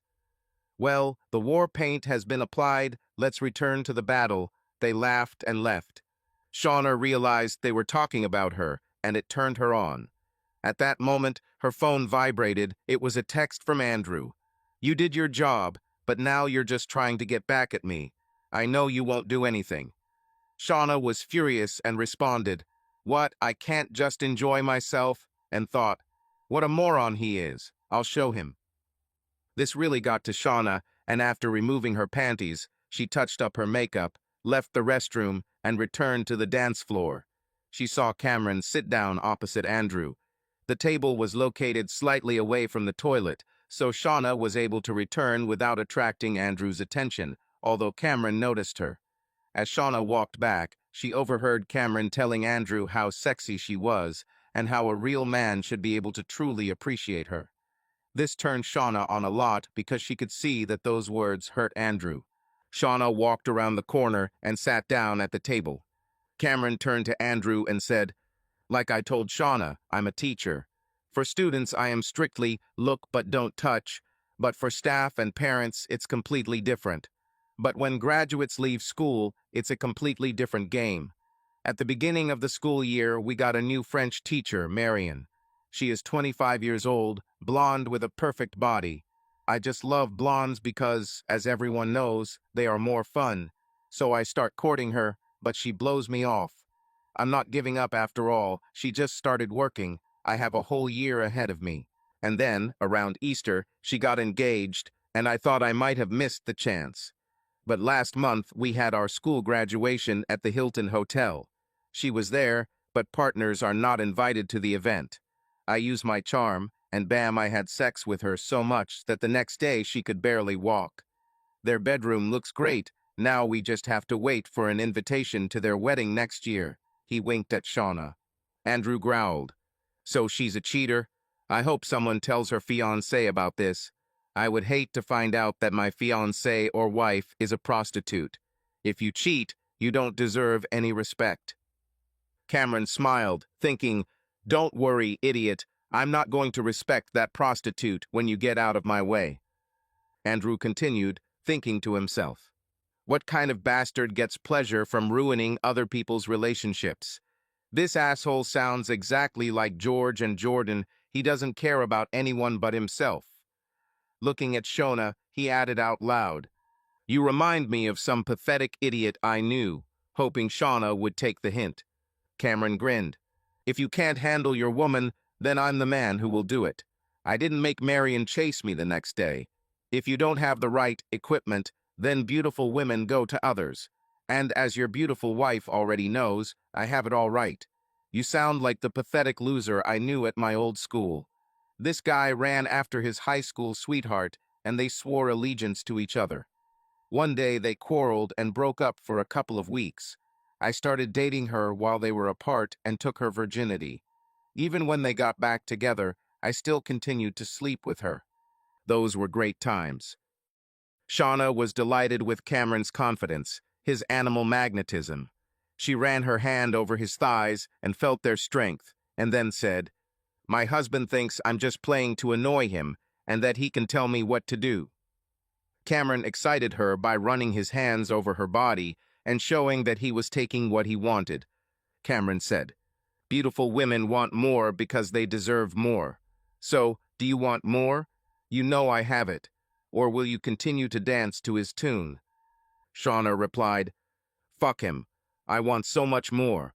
I want to have sex with me the way Jordan did, and I know where to get it.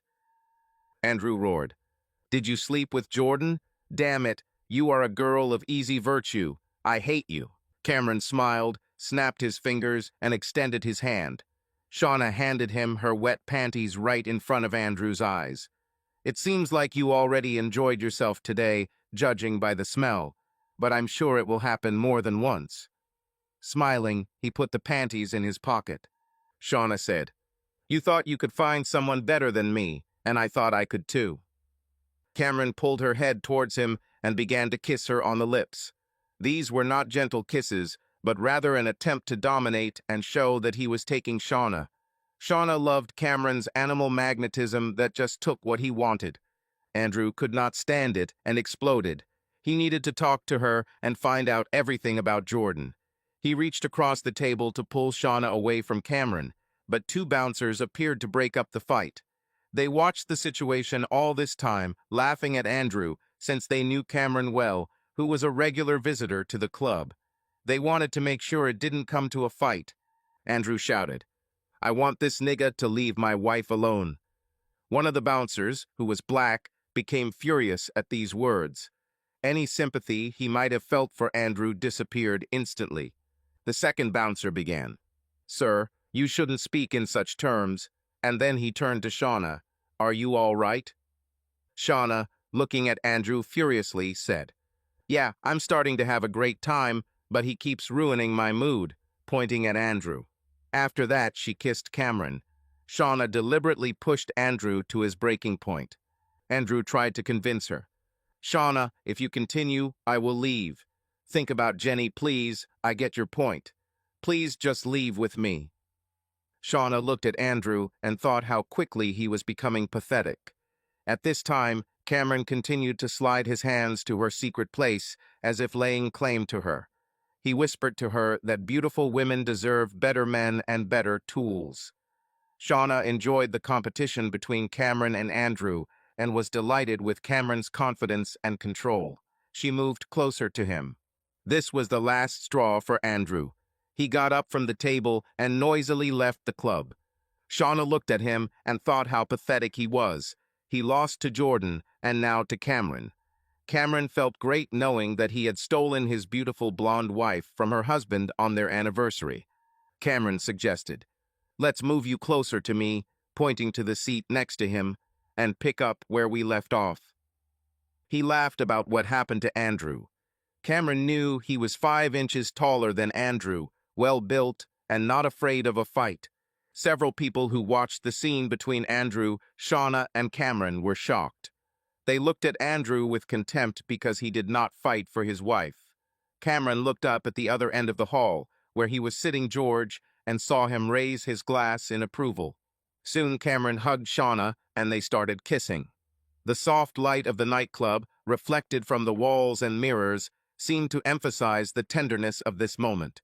She loved the attention that Andrew and Cameron were giving her, and the knowledge that they were willing to compete over her gave Shauna a little trepidation. The argument between the men only emphasized her attractiveness in her own eyes, and for the first time in a long time, she felt truly special. Cameron gently ran his hand along Shauna's waist, and she felt his warm touch through the thin fabric of her dress. It seemed that all the noise around loud music, conversations, and laughter receded into the background. At that moment, there were only the two of them. Shauna realized that she had not experienced such excitement and interest for a long time. Compared to the long period of monotony in her relationship with Andrew, now everything looked bright and fresh, as if the colors had gained depth. Cameron, looking around, noticed that the club was too noisy and crowded for a confidential conversation. He leaned towards Shauna, speaking quietly so as not to shout over the music. Let's rent a hotel room so we can talk calmly and be alone. Shauna thought for a moment, meeting the camera's gaze. His confidence and respectful tone encouraged trust. She smiled, feeling elated and a slight shiver of anticipation. Their short but feeling-filled kisses, gentle touches, interspersed with quiet phrases and smiles, only increased the desire to continue the evening in a quieter and calmer place. They gathered their things and walked out into the cool of the night, leaving behind the noisy dance floor and flashing lights. Outside, the city breathed a special atmosphere. Neon signs were reflected in puddles, rare passers-by were hurrying about their business, and a cool breeze slightly ruffled their hair. Shona and Cameron walked side by side, touching shoulders from time to time, exchanging glances, smiles, and short phrases, gradually revealing to each other new facets of their character. On the way to the hotel, they came across a street musician playing the saxophone. The sounds of a smooth melody scattered through the cool air, creating a magical contrast with the bustle of the club they had just left. Shauna stopped for a minute, listened to the music, and felt the mood become even more romantic. Cameron, seeing her reaction, just nodded and smiled, as if understanding how important such small details are in creating a special atmosphere. When they arrived at the hotel, the lobby greeted them with soft lighting and calm silence. While decorating the room, Cameron gently placed his hand on Shauna's waist, and she felt his confident yet delicate presence. Here, away from prying eyes, they could truly relax, talk about what they could not mention in a noisy environment, share thoughts and dreams. Shona understood that this evening was not just a new page for her, but perhaps the beginning of a small internal restructuring. She again learned to value herself and what pleased her. Having gone up to the room, where a calm, cozy atmosphere reigned, they stopped at the window. The lights of the night city flickered below, and Shona felt that her life seemed to have received a new hue. Cameron offered to make tea or coffee, a simple gesture, but so appropriate at this moment. They stood next to each other, listening to the breath of the night through the slightly open window, and realized that the most important thing had already happened. They chose to leave the noisy dance floor and be alone. Shauna's phone rang. It was Andrew. Cameron asked who called, and Shauna told him. He laughed, pulled her towards him, and kissed her. Shauna liked this aggression. She felt that she was the prize, and the stronger man had won it. While Cameron kissed Shauna, he also began to run his hand over her body. The phone rang again. Cameron asked, "Is Loser looking for you again?" Shauna laughed and said, "Sounds like him." She was upset by his behavior earlier, annoyed that he didn't try to win her back, and horny for sex in a way she hadn't been since Jordan left. "Phone, your husband needs to know that you are busy, so get on your knees." Shauna was shocked by the idea, and she loved it. She felt so slutty and horny. She took out her phone. There were 5 messages from Andrew, but she didn't hear them all. They all begged her not to have sex with Cameron as they were trying to have a baby. Shauna smiled and told Cameron what he said. Cameron laughed because he knew how pathetic Andrew sounded. He unzipped and said, "Get to work." Shauna gave Cameron her phone so he could help her take photos. She decided to have a fun photo shoot, posing with a bright smile and playful expressions. Cameron enthusiastically began taking photographs, sometimes giving her advice like, "Look right at me," or "Try to make a funny face." Shauna happily followed the instructions, fooled around, and laughed. At one point, she even suggested taking a series of photos with unexpected emotions to send to Andrew. Cameron agreed and added, "Let's write to him that Shauna is busy creating masterpieces. We'll show him the results later." They continued to have fun, enjoying the process. Cameron and Shauna headed to the hotel to spend some quality time together. Cameron asked Shauna to book the room, and he took the opportunity to transfer important information from her phone to his and sent it to George to clarify the details. Having completed the formalities at the reception desk, they headed to the elevator. The atmosphere inside was relaxed. Shauna was enjoying the cameraman's attention, but also felt a little embarrassed. They exchanged tender glances and jokes as they waited for the elevator to take them to the desired floor. A feeling of lightness and joy filled the space between them. Having risen, they entered the room, where the cozy atmosphere immediately conducive to relaxation. Cameron smiled and suggested they relax, leading Shauna to the couch. They talked for a long time, sharing their thoughts, plans, and jokes. Their conversation brought them even closer, and soon the atmosphere became truly warm and trusting. The evening continued in a relaxed and romantic manner. They enjoyed each other's company, and all worries were left outside the cozy room. This time became an opportunity for them to get to know each other better, get closer, and escape from the bustle of the outside world. When it was over, he smiled, kissed her tenderly, and hugged her. Mutual closeness and warmth filled the room, creating a feeling of comfort and trust. Shauna relaxed on the bed while Cameron picked up his phone and took a few photos. She smiled at the camera and flirtatiously straightened her hair, as if inviting him to continue their game. Cameron, inspired by her mood, switched his phone to video recording and approached Shauna. He hugged her around the waist, turned her onto her stomach, and whispered, "Tell me what you want." Shauna answered quietly but confidently, "I want this moment to last forever." Cameron smiled and, continuing to look into her eyes through the reflection in the phone screen, asked, "What about your thoughts?" Shauna smiled and said, "Now they are only about us." Their communication filled the room not only with passion, but also with sincere pleasure from each other.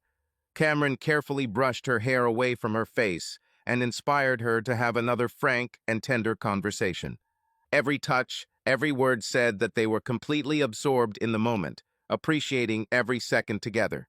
Cameron texted George and David to come and join him and Shauna, but told them to wait outside the room. When he came back, he started kissing and playing with her some more, and Shauna loved the attention. He said it was the best sex he had ever had, and that he enjoyed having sex with her. Shauna and Cameron gradually moved on to frank topics, recalling their past relationships and bright moments from their lives. Cameron, relaxing in her company, asked what stood out most about her experience. With a slight smile, Shauna shared a memory from her student years when she heard an unusual story about a party from a friend. Her friend told how at one of the meetings people openly shared their desires and experiences, which at that time seemed to Shauna something bold and even a little shocking. Cameron listened with interest, asking clarifying questions. He noted that he has always found it fascinating when people can openly talk about what inspires or attracts them. In turn, he shared his memories of a time when he felt free and liberated, allowing himself to experiment in relationships. Their conversation turned into a warm and sincere conversation where everyone felt heard. Shauna admitted that some topics have always been a little difficult for her, but it is with Cameron that she feels like she can be open. She mentioned that sometimes she wanted to try something new, but she didn't always know how to say it. Cameron gently suggested that they could work together to think about ways to enrich their time together. He assured that he would not insist that she might be uncomfortable, and that it was important to him that she enjoy every moment. The conversation gradually turned to lighter topics. Cameron noted with a smile that sometimes the most unusual ideas can become a source of inspiration for something new and exciting. He suggested that maybe they could invite a few friends over for the evening and do something different, but only if she was up for it. Shona, although slightly embarrassed by his words, looked at him with interest, thinking about his proposal. Seeing her embarrassment, Cameron added that he would not want to rush her in any way. He noted that such things should only happen by mutual desire and suggested that for now they discuss what they like about each other and how they could explore new aspects of their relationship together. This idea brought a more relaxed tone to the conversation, and Shauna felt like she could trust Cameron completely. The evening continued in a cozy and trusting atmosphere where they laughed a lot and shared their dreams and plans. Shauna appreciated how carefully and attentively Cameron treated her feelings, and he, in turn, was fascinated by her sincerity and openness. Their conversation was an important step in strengthening their understanding, leaving a feeling of closeness and warmth. Cameron and Shauna were enjoying time with each other when there was an unexpected knock on the door. Shauna shuddered, and Cameron quietly whispered, as if an idea came out of nowhere. "Imagine how interesting it would be if you went to the door and looked at who was there." Shauna looked at him in surprise, trying to understand whether he was joking or being serious. However, something in his tone, in his playfulness, spurred her curiosity. She hesitated, feeling mixed emotions, but eventually stood up and carefully walked towards the door. When Shona opened the door, two men stood in front of her. David and George. Their confident looks and calm posture were immediately noticeable. Shauna froze for a moment, trying to remember where she had seen George before. And then it dawned on her. She had heard about him from Andrew, her husband. George was one of the people Andrew spoke about with particular emphasis, citing his influence and specific actions. Shona involuntarily remembered these conversations, and anxiety and interest were mixed in her chest. George, noticing her confusion, smiled. "Well, hello, Shona," he began with a slight smile. "It's hard not to recognize you. Andrew is your husband, right?" Shauna nodded slowly, still trying to figure out how to handle this situation. "I remember we met with him during our school years. He was, how to put it mildly, a man with a quiet character. Didn't really like to stand out, huh?" Shona only listened silently, and her thoughts were already carried away into the past. Andrew did talk about George, and not in the most pleasant terms. George continued, apparently enjoying the memories. "It's funny how quickly time flies. I remember how we were preparing a school play. These were interesting times. Andrew seemed pretty shy to me back then, but there was something about him. Well, like he was trying to hide from everyone." Shauna remembered discussing this period with Andrew one day. He rarely talked about school and avoided mentioning certain people, especially George. It was not easy for her husband to remember those years, and now she understood why. David, who had been silent all this time, suddenly joined the conversation. "School is always full of stories, isn't it? Funny how our paths can cross again." George nodded and looked at Shona with a slight smile. "You know, Shona, I remember a lot from those times. There were some funny moments, maybe even too funny." Shauna felt slightly embarrassed. She felt uncomfortable, but at the same time she caught herself thinking that she was attracted to this strange dialogue. The conversation gradually turned to memories of his school days and how George interacted with other people. His confidence and demeanor looked familiar and a little alarming. "Andrew seems to have always been a little aloof from everyone. Have you noticed this?" George asked, and there was a note of strange interest in his voice. Shauna nodded, remembering how in school Andrew really tried to avoid conflict. At that time, he seemed to live his own life, away from noisy companies. George took a step closer and spoke more quietly. "Have you ever wondered why he talked so much about the past? Maybe he wanted to tell, but didn't have the courage." Shauna looked down, feeling the conversation was heading into strange territory. Her thoughts were confused, but she tried to remain calm. Meanwhile, David and Cameron watched this scene with some interest. The atmosphere was full of memories, secrets, and slight tension, as if the past was coming to life right before our eyes. David, taking off his jacket, smiled. "You're a damn cunning one. Well, if he fails, we'll have to take matters into our own hands. You should have just sent her home." George chuckled as he watched Shauna. Looking at her, he added, "I hope you know how to behave in such situations." Shauna felt uneasy at their tone and behavior, but tried to remain calm. She understood that George and Cameron treated her completely differently than before. "Cameron," George said unexpectedly, "did you want to start?" Cameron smiled. "Perhaps, but there is a nuance here. You love to be first, right?" "Well," said George, "let's start with the fact that she needs to get used to our rules." David and Cameron gently pushed Shauna toward the couch, indicating that they intended to continue the conversation in an informal setting. Their behavior became more confident, but the rudeness in words and gestures alarmed Shauna. Cameron touched her hand lightly and said quietly, "We agreed that there will be no games here. You have to be honest." Shauna nodded, trying to hide her confusion. She felt the atmosphere heating up and realized that this was not at all like her previous meetings with Cameron. George grinned. "Listen, Cameron, it seems like you and I have a common opinion about her." Shauna lowered her gaze, but knew that she shouldn't give them a reason to be rude. The atmosphere was tense, but she could only remain calm and follow their rules.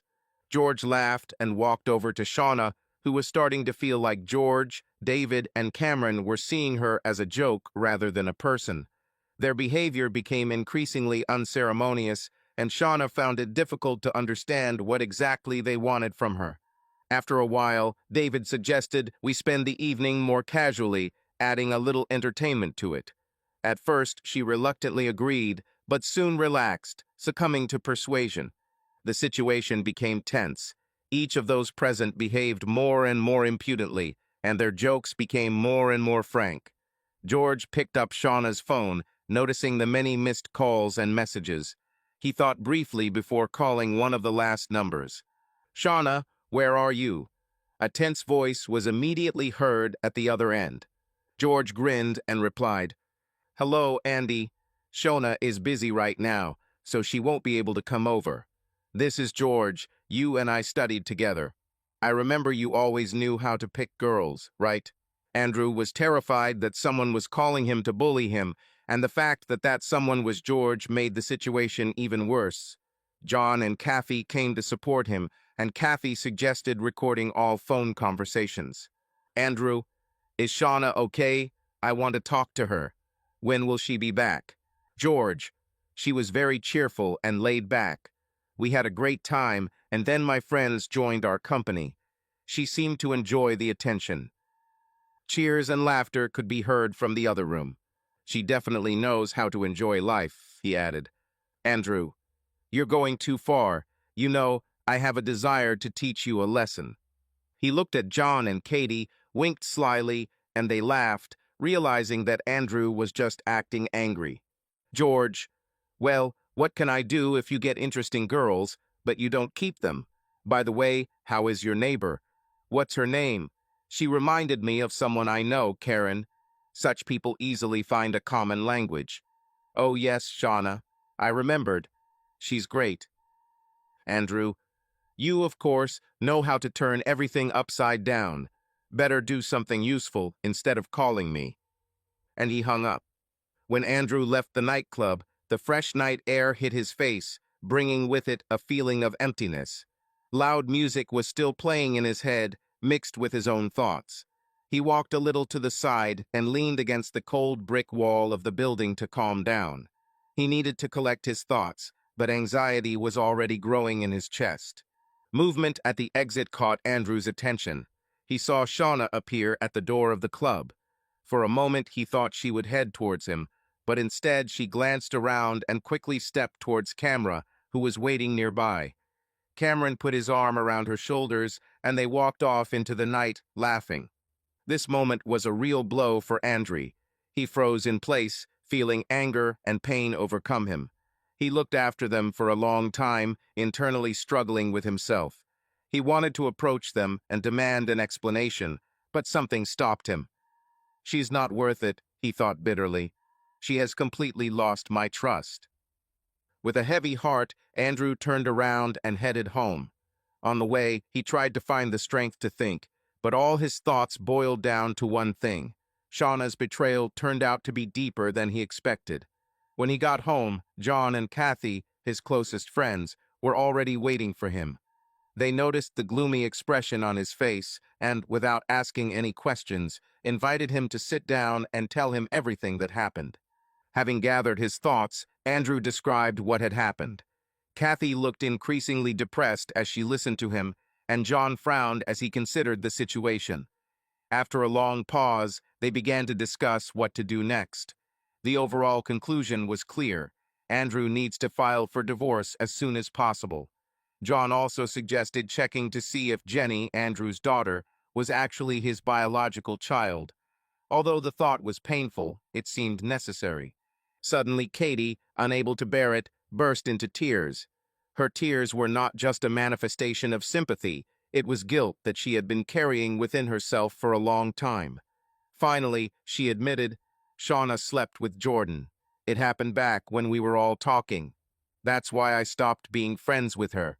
I couldn't look her in the eye after that." These words struck Andrew. He stood up abruptly, anger filling his voice. "Why didn't you tell me earlier? Why did I have to find out about this only now?" Katie couldn't answer as she continued to sob. John tried to calm his friend down by standing between them. "If you had known about this then," he said, "you might have left Shauna, and Jenny might simply not have been born." Are you sure you would have been ready for that? These words made Andrew stop. He thought for a moment, knowing John was right, but that didn't make him feel any less betrayed. He sat back, covering his face with his hands, trying to cope with the flow of emotions. He still found it hard to believe that people he considered close to him would hide such things from him. The silence in the room was broken by the sound of a message on Andrew's phone. He took his phone out of his pocket and saw that it was a message from Shauna. It contained a link to a web page. His fingers trembled as he clicked the link. The screen lit up with video. It showed Shauna with Cameron and David, and the scenes he saw shocked him.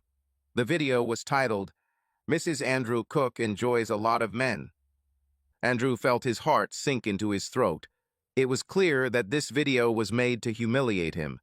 At the bottom of the page was the name of George, one of Andrew's former friends with whom he had a conflict in the past. John, standing nearby, looked at the screen and turned pale. "George wants to humiliate you," he said. Katie looked at Andrew, her voice trembling. "We need to do something. Maybe we should call him and find out what he wants." John nodded in agreement. "Yes, we need to understand what we're dealing with. We'll figure it out together." Andrew felt his rage give way to cold determination. He took a deep breath, knowing that this was only the beginning of a long and difficult journey.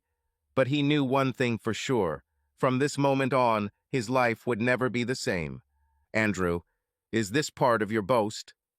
"George, I thought you might enjoy seeing your beloved wife make her film debut. God, she looks like a prostitute. Although she is. Isn't technology amazing? We can shoot and take photos and then instantly share them around the world, especially through our phone contacts. In any case, as I already said, your Karen was a great girl of easy virtue, but then she became common. Your wife, it seems, has also become common. She loves to ride. Okay, enough about your easy-to-get girls." He laughed. "Obviously, they are not girls of easy virtue for you, but you know what I mean. I have a problem. My friends and I are a little broke, but we have videos that we want to sell. Do you know anyone who would buy them?" "Andrew, are you trying to blackmail me into buying my wife's video? You bastard. George, blackmail is illegal. I'm just trying to get a fair price for the labor. You bankers are all like that. You don't want people to get decent pay for their work, but you love bonuses." George hung up. Andrew was looking at his phone when another message arrived with a link. He understood that this would again be an attempt to mock, but he still clicked. This time, the video started with their wedding photo and a shot of Shauna with Jenny, and then showed Shauna pleasuring Cameron on the way to the hotel. The video was called "Mrs. Andrew Cook Enjoys It." Andrew showed it to John and Katie, and John noticed that Cameron seemed to be a big guy. "Now I understand why you didn't hit him." Andrew laughed. Andrew called again. "What do you want?" "George, that's better. I think the production costs are £150,000, so that will be enough for me and my co-producers. When can you hand over the money?" Andrew: "To be clear, if I give you £150,000, the video and any photographs will disappear from the internet, and you will destroy all copies." "George, you use such an ugly word, blackmail. Rather, it's a case of you paying £150,000, and, as the copyright holder, you can do whatever you want with the material. But I'm guessing you'll want to delete all copies. I will give you a flash drive with all the files and destroy the remaining copies. What do you say?" Andrew: "I want to talk to my wife." George: "Well, that prostitute is now driving the Cameron as hard as she can." He hands the phone to Shauna. "Say hi to Andy Pandy." Shauna pressed the phone to her ear, breathing heavily and pretending not to notice everything that was happening around her. She tried to focus on Andrew's voice, but the words of George and the others in the background pierced her like needles. "Forgive me." But suddenly, her attention was distracted by a rough voice in the background. "Carry on, girl of easy virtue." "Well, bitch, do you like sex?" thundered in the speaker. Shona shuddered, but quickly pulled herself together. "Yes, come on," she said, clearly trying to please. Meanwhile, Andrew clutched the phone tighter, his gaze darting around like an animal in a trap. There was an expression of either anger or disgust on his face, but he continued to speak in a cold tone. George, do you think you can play such games? I see that she is still enjoying herself. Well, if I don't make my money through adult sites, then you better pay. George spoke with a slight grin, adding threat to every word. Andrew gritted his teeth. Bastard, I won't be able to get money today, but I'll bring it on Monday. Where should I bring them? George didn't even try to hide his satisfaction. Why not just transfer them instantly? I thought you bankers could do this. Andrew sighed. His voice became calm, but with a hint of sarcasm. Blackmail is your business, and banking is mine. If you have that kind of money, then bank regulators will begin to check its origin for laundering. Understood? He winked at John and Katie as if to suggest that he knew what he was doing. Then he continued. So, where? George seemed determined to continue playing. The girl of easy virtue stays with us, and we will come to your house at noon. Persuade your dear wife to stay with us until Monday. Andrew leaned closer to John and Katie, whispering, It's like I want to see this creature again. Then he abruptly changed his tone, addressing George. Please send Shauna back. I miss her. I want to hug her and show her how much I love her. George laughed loudly. Damn, you're a wuss. I wish I had you. Oh, I forgot. I already have you. No, the girl of easy virtue is staying with us. She's doing great. So give her this. He handed the phone to Shona, and she immediately took it and began to speak with deliberate tenderness in her voice. Andrew, my love, is that you? Andrew, trying to sound even, answered. Shauna, do you like George? Shona didn't immediately understand what he was getting at, and, still trying to be seductive, replied. Yes, and David, and especially Cameron. She even added a light laugh, as if expecting it to sound intriguing. John looked like he was going to be sick, theatrically clutching his stomach. Katie and Andrew could hardly contain their laughter. Andrew continued with a sneer. It hurts me, but I think you need to get over it before we can start again. Please, for my sake, stay with George until you're truly ready to come home. Shona did not expect such an answer, but still hastened to take advantage of the situation. Will you let me stay? I love you. You are so kind and caring. I will make it up to you when I return. Her voice sounded like she truly believed that everything was going according to her plan. In fact, she was already making plans to spend this time with George, Cameron, and even little David. George took the phone from her and said a short goodbye. You're doing great, old man. I have business here. See you on Monday. I'm waiting for my money. Andrew, remaining cool, added, As a sign of goodwill, can you remove the video? I don't want to lose my investment if someone copies it. George laughed again. Okay, consider it done. Don't forget my money. He hung up, and Andrew, still holding the phone, turned to John and Katie. Do you have the number of the head of the Criminal Investigation Department? He asked with icy calm. John frowned slightly. Are you sure you want to go this route? Andrew nodded, his voice sounding firm. I'm so sure. I intend to finish this bastard. If he thinks he can blackmail me, he is very mistaken. As for Shauna, when she bragged about sleeping with Jordan, it was all over for me. He turned to Katie and added restrainedly, but with a touch of reproach. Katie, I understand why you didn't want to talk about the adventures of this cheater, but please don't hide this from me in the future. Katie nodded, realizing that Andrew had already weighed all his actions. They looked at each other, and tension hung in the room. There was clearly a feeling in the air that they had a lot of work ahead of them until Monday. The police and Andrew were preparing for the decisive moment. The plan was worked out to the smallest detail. The arrest of George and his accomplices was to take place on Monday. However, the police, together with Andrew, not only prepared the operation, but also monitored the internet activity of the suspects. They carefully monitored social networks and various forums to make sure that no incriminating materials, videos, or photographs became public knowledge. Meanwhile, George was in a state of euphoria. He felt like the king of the situation. Thoughts were spinning in his head that he was finally taking revenge for everything that happened to him. Yes, Andrew was a tough guy from the big city, but that didn't stop him from ruining his life and maybe even his marriage. For George, compensation of £100,000 seemed fair enough.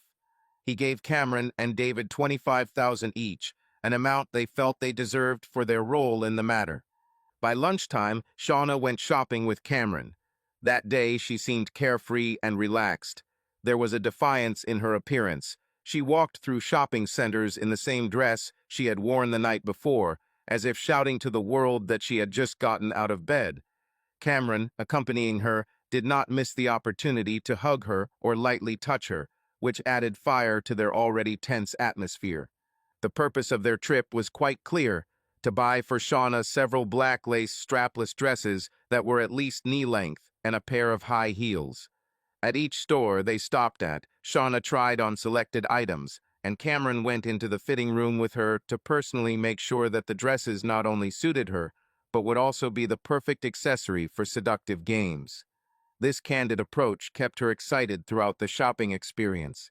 While Cameron and Shona were shopping, George and David were dealing with other issues. George was already making plans for the money, which he believed would soon be in his hands. Meanwhile, Shauna returned to George to show off her new clothes.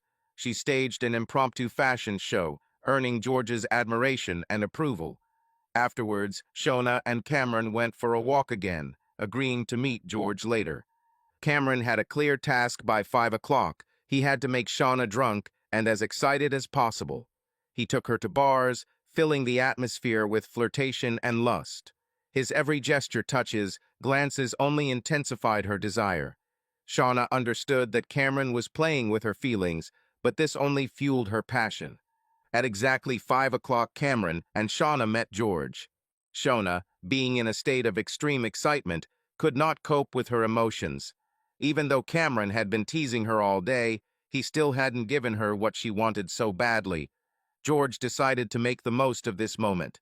He led them to the tattoo parlor, announcing that he wanted to give Shauna a gift, something that would stay with her forever.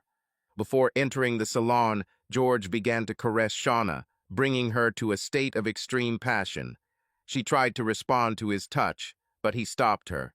His voice was firm and confident. "First, I want you to do something for me. I want to leave you with a reminder of our time together, so that you will always remember this, even when you return to Andrew. Do you agree to get a tattoo?" Shona, confused, tried to resist. "Maybe a temporary one would be better," she suggested, not wanting to take an irreversible step. But George was not going to give in. His smile was predatory. "I think you'll look incredibly sexy with a constant reminder of what you can be. Isn't that right, Cameron?" Cameron, understanding George's true intentions, nodded. "Certainly. It'll be great." Shauna froze in thought. Her thoughts were confused. On the one hand, she did not want to leave something on her body that would be with her forever. On the other hand, she was attracted by the feeling of adventure. Perhaps they are right, she thought. Finally, she gave in. "Fine. But what exactly?" George smiled. "Surprise. Queen of Spades on the ankle and the word sexy on the back." Surprisingly, she liked this idea. Her face lit up with a smile, and she hugged George. "Let's do it." George came to the salon with Shauna. They both looked relaxed, as if it was just another day full of simple pleasures. However, the atmosphere between them hid something more complex. They chose a seat at the counter, and George began describing the tattoo he wanted on Shauna's back. He spoke with a smile, but with a hint of rudeness in his voice. "I want the word Puta stamped on her back. She doesn't know it yet, but it will be a surprise." The tattoo artist, an elderly man with a long beard, looked up from the sketches, squinted, and said slowly, "Surprise, you say? Does she agree to such a surprise?" "Of course," George laughed. "She won't even mind. Besides, she is a real fetter herself, isn't she?" The tattooist paused, as if thinking about something, and then said, narrowing his eyes, "I'll do it, but only if she proves it's true." Shona, standing nearby, blushed, but did not object. Her face seemed frozen in a mask.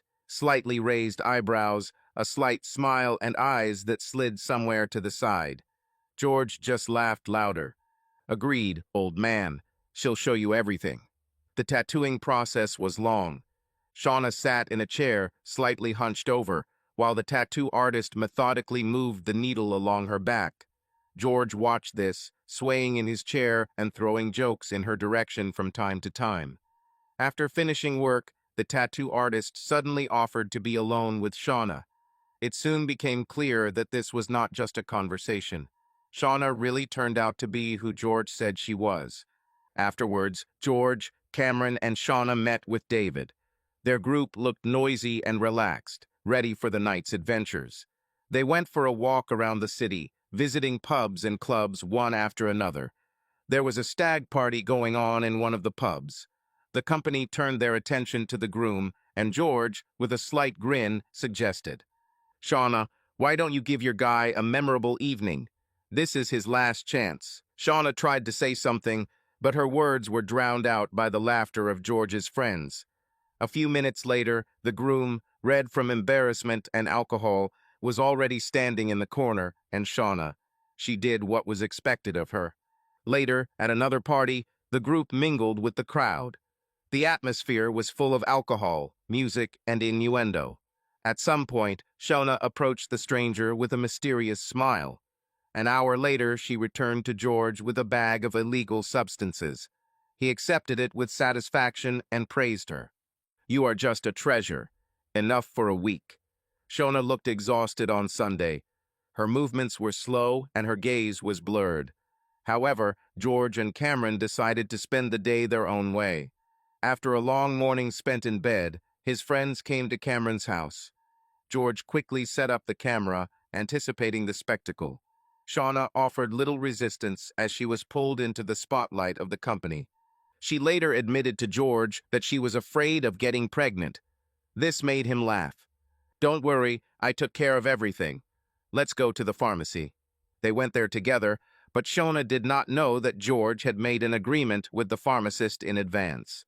Instead of emergency contraception, she was sold regular sugar pills. George was pleased with himself. By Monday, Shauna had slept with 8 different people. She could hardly stand on her feet.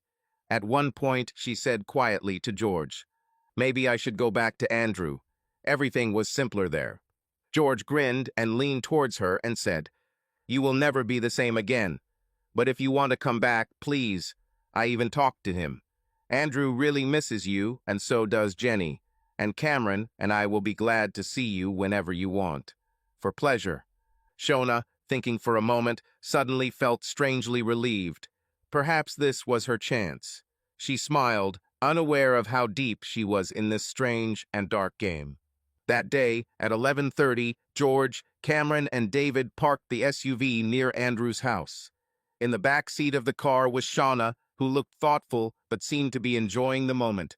Cameron, sitting next to her, tried to cheer up the girl with a conversation, reminding her of the upcoming meeting and its significance. The SUV was filled with light conversations and notes of tension because each of those present had their own reasons for being here. Shauna had long been accustomed to her difficult life, but this time it seemed to her that events were getting out of control. She knew that today could change a lot. Her thoughts kept returning to Andrew, to their past, and how she could try to make things right. However, her companions seemed to have no such doubts, focusing on their own affairs. When the clock hands approached noon, the whole company got out of the car. They walked down the road to Andrew's house, which was in a quiet area with well-kept gardens. Shauna walked a little behind, as if not daring to fully take part in what was happening. As they approached the house, a parked van caught their attention. Shauna didn't pay him much attention, but just as they reached him, the van door suddenly swung open. Armed police were in front of them. In the silence that followed, only the noise of neighbors' cats and birds could be heard. The police quickly surrounded the group and announced their arrest. George, David, and Cameron were arrested on charges of blackmail, extortion, possession and distribution of controlled substances, and organizing illegal activities. Shauna remained standing, her hands shaking, as the police explained to her that they had been monitoring the group since Saturday. For her, it was like a bolt from the blue. None of her friends spoke about such crimes. At the station, they explained to her that George was trying to blackmail Andrew using personal data and incriminating evidence. For Shona, this was a blow. She did not expect that her life would be so closely intertwined with crime. She learned that Andrew wanted a divorce and was turning to the police for help. She was overcome with guilt and confusion. She realized that her actions may have been the catalyst for all this chaos. When Shauna tried to contact Andrew, she encountered a new obstacle. Andrew, who had long been disillusioned with her behavior, obtained a restraining order. She was forbidden to approach him and their daughter Jenny. Shauna realized that she had destroyed their family not only with her actions, but also with her choice of environment. Andrew, meanwhile, took a DNA test to confirm that Jenny was indeed his daughter. This brought him at least a little comfort in a difficult situation. He began divorce proceedings and offered Shona very generous terms, a good house, alimony of £50,000 a year until she married or turned 60. What's more, he paid for the removal of her tattoos, which were reminders of a past she might want to leave behind. Shauna, hoping for reconciliation, asked to see Andrew. She dressed as modestly as possible, trying to remind him of herself as he loved her. But Andrew has already made his conclusions. For him, she ceased to be the same girl from the past. He saw before him a woman whose actions had destroyed their family and trust. "I'm sorry that I was jealous and didn't always behave correctly," he said, "but it doesn't matter now. I want us to part on good terms and move on with our lives. I could destroy your reputation, but that would make me just like George. Think about our daughter. Please accept my terms. They are fair." Shauna, realizing that resistance was futile, agreed. She knew that this was her only chance to retain at least something from the past. Andrew hoped that his decision would protect their daughter from the consequences of the scandal. 6 weeks later, Shauna discovered she was pregnant. Thoughts about who could be the father of the child haunted her. She suspected that it could be a child from a mixed marriage, and this only added new layers to her already complicated life. Andrew's words that day were still ringing in her head. Please think about Jenny. Now she also had to think about a new child. Subscribe to our channel so that your love doesn't cheat on you, and go ahead and listen to the next story, because this story is nothing compared to the next one. If you're under 18, don't even think. Click to the next one. Click to the next one. Click to the next one. Click to the next one. Click to the next one. Click to the next one.